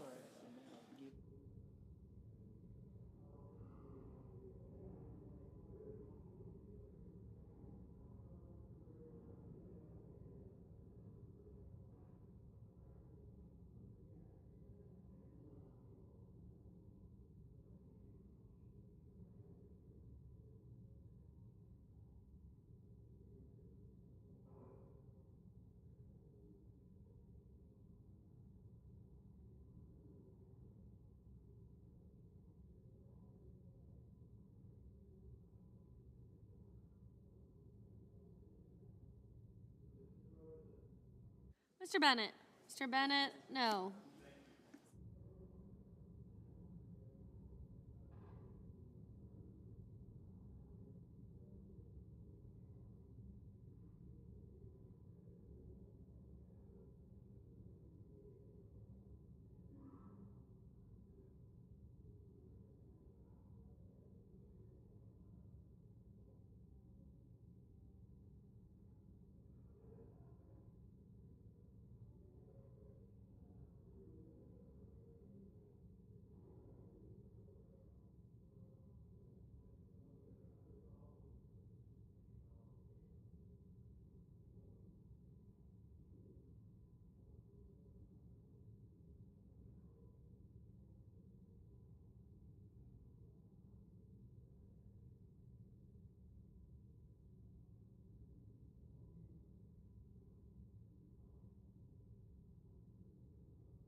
Mr. Schmidt. Mr. Schmidt, aye.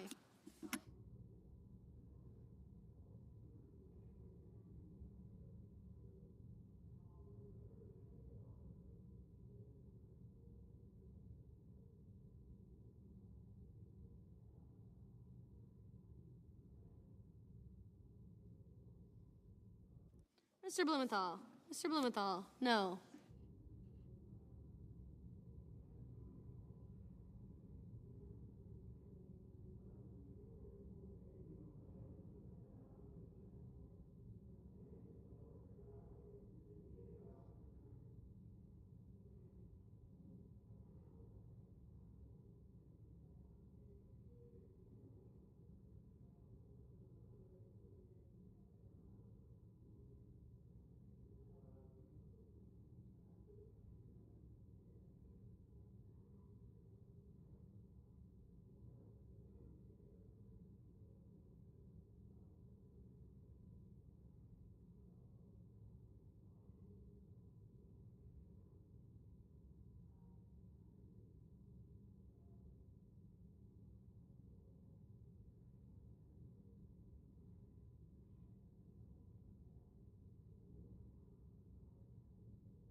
Mr. Schumer. Mr. Schumer, no.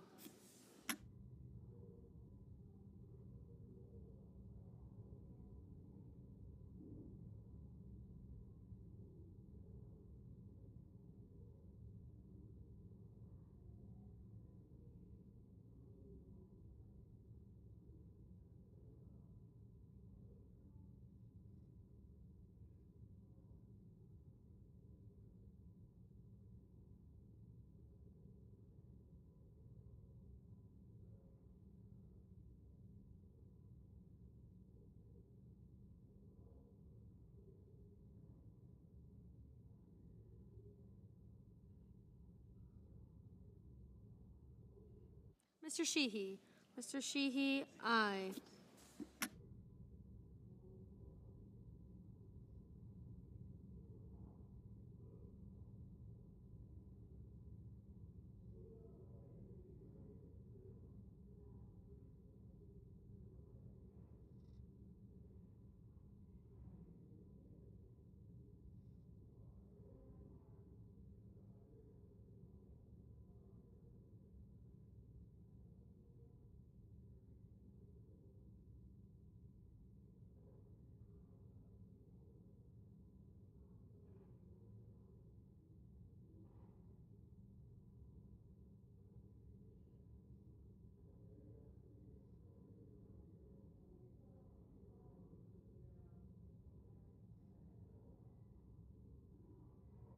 Mr. Coons. Mr. Coons, no. Ms. Murkowski. Ms. Murkowski, aye.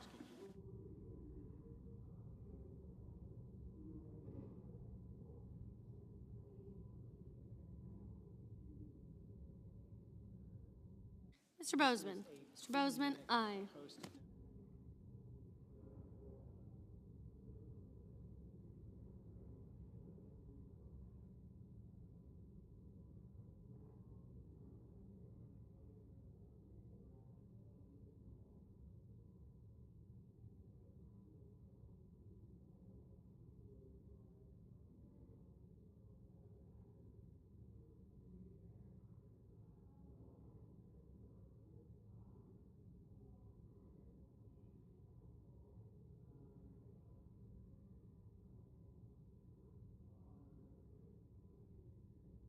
Mr. Heinrich. Mr. Heinrich, no.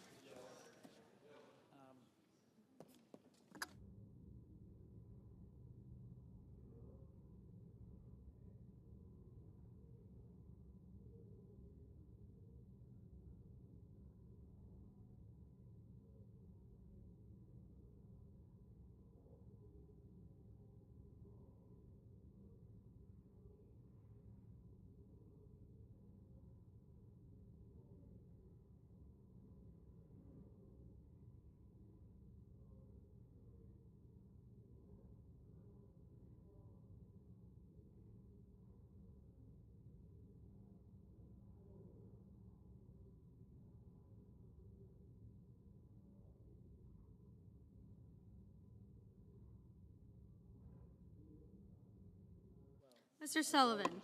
Mr. Sullivan, aye.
On this vote, the yeas are 51, the nays are 47, and the motion is agreed to. The clerk will report the nomination. Nomination, Department of Justice, Daniel E. Burrows of Colorado to be an Assistant Attorney General.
Senator from Indiana.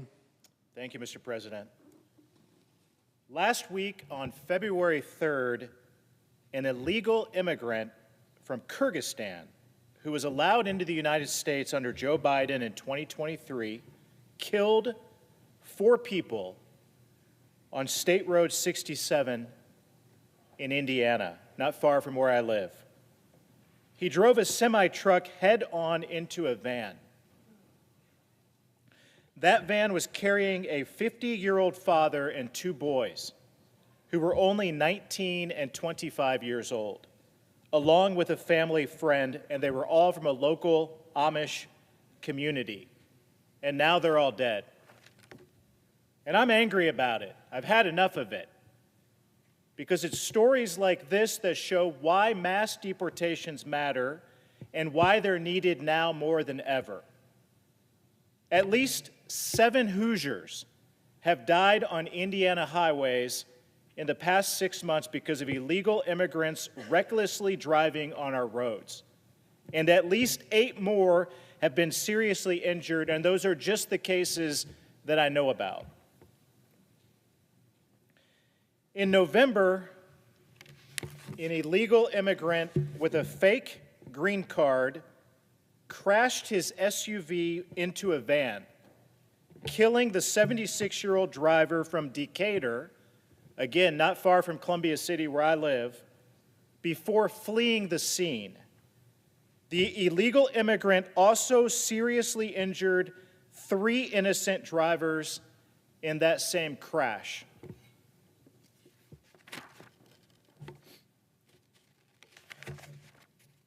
Shortly before that accident, an illegal immigrant who was driving drunk and without a license crashed his car into 2 young parents who were on their way to pick up their kids from their grandparents' house.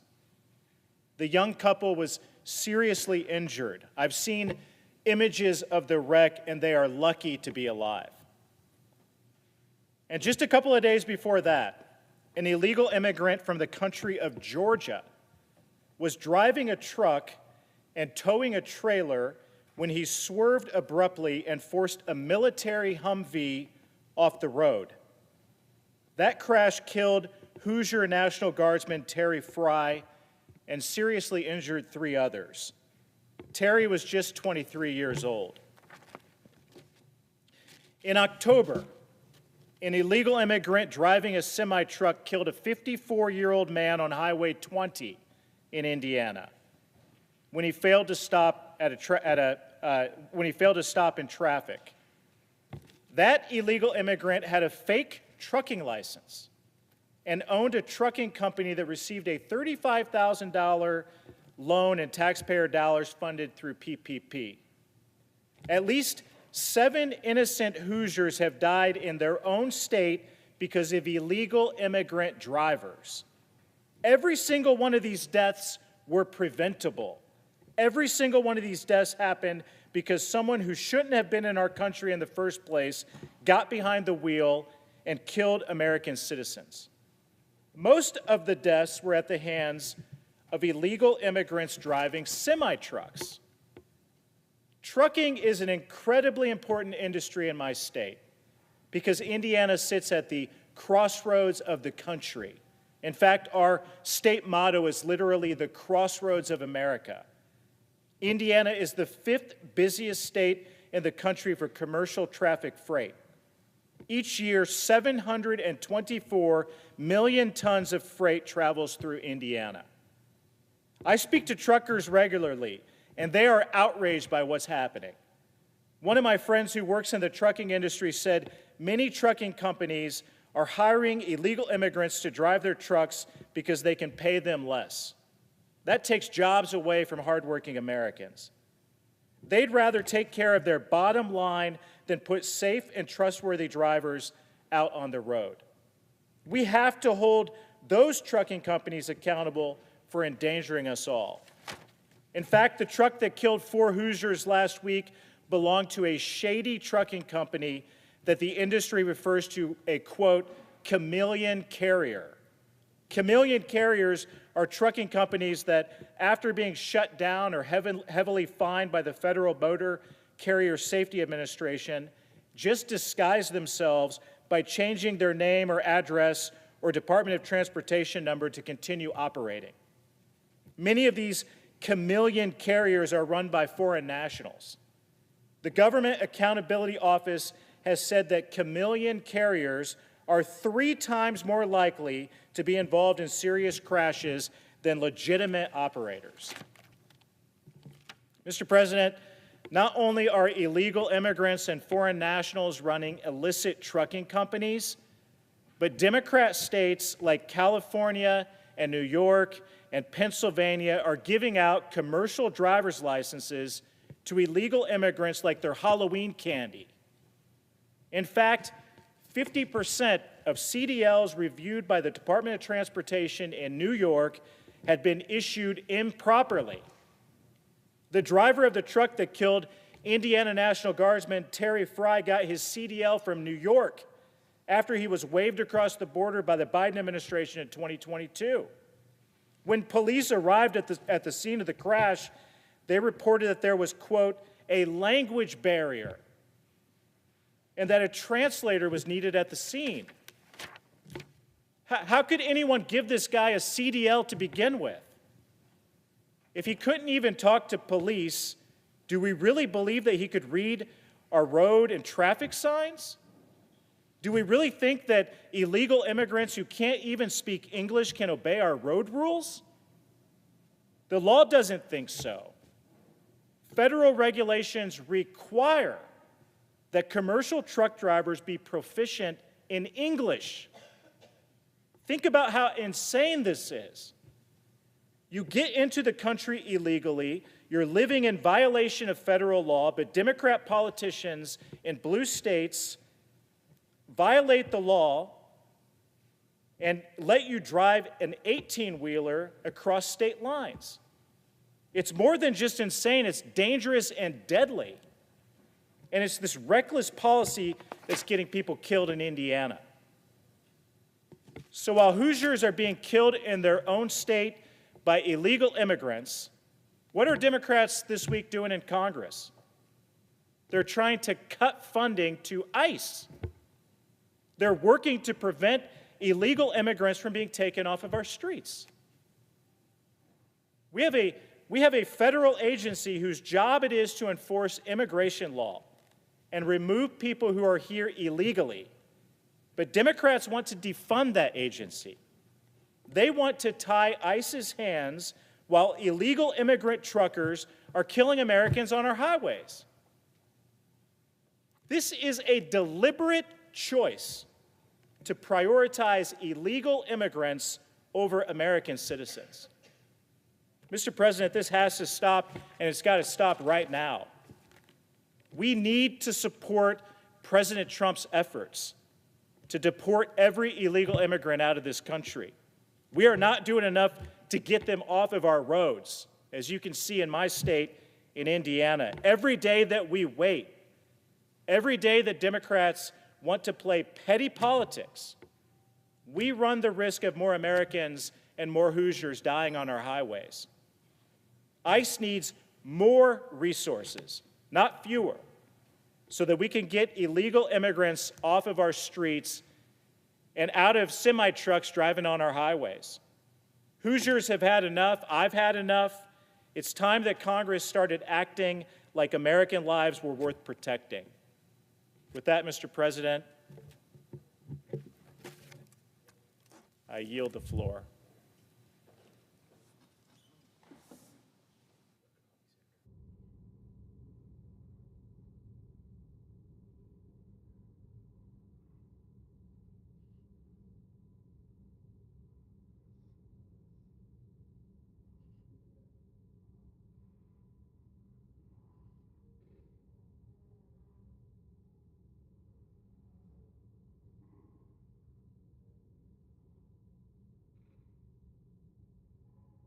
President?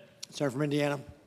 I ask unanimous consent that notwithstanding Rule 22, all post-cloture time be expired and the Senate vote on confirmation of the Burrows nomination at 11:30 a.m. tomorrow. and if any nominations are confirmed during Tuesday's session of the Senate, the motion to reconsider be considered made and laid upon the table, and the President be immediately notified of the Senate's action. Without objection.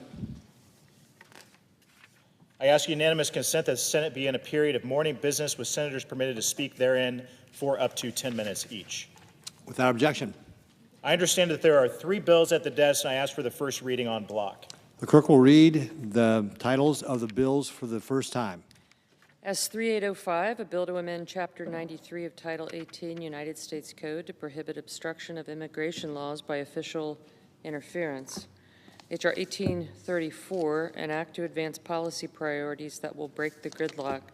H.R. 6500, an act to extend duty-free treatment provided with respect to imports from certain countries in Africa and so forth and for other purposes. I now ask for a second reading, and I object to my own request, all en bloc. Objection is heard. The bills will be read for the second time on the next legislative day. I ask unanimous consent that the Committee on the Judiciary be discharged from further consideration. The Senate now proceed to S-Res 586. The clerk will report. S-Res 586, raising awareness and encouraging the prevention of stalking by designating January 2026 as National Stalking Awareness Month. Without objection, the committee is discharged and the Senate will proceed to the measure. I ask unanimous consent that the resolution be agreed to, the preamble be agreed to, and that the motions to reconsider be considered made and laid upon the table with no intervening action or debate. Without objection. I ask unanimous consent that when the Senate completes its business today, it stand adjourned until 10 a.m. on Tuesday, February 10th, that following the prayer and pledge, the journal of proceedings be approved to date, the morning hour be deemed expired, the time for the 2 leaders be reserved for their use later in the day, and the Senate be in a period of morning business with senators permitted to speak therein for up to 10 minutes each. Further, that the Senate recess following the confirmation vote on the Burrows nomination until 2:15 p.m. to allow for the weekly conference meetings. Without objection. If there is no further business to come before the Senate, I ask that it stand adjourned under the previous order. The Senate stands adjourned until 10 a.m. tomorrow morning.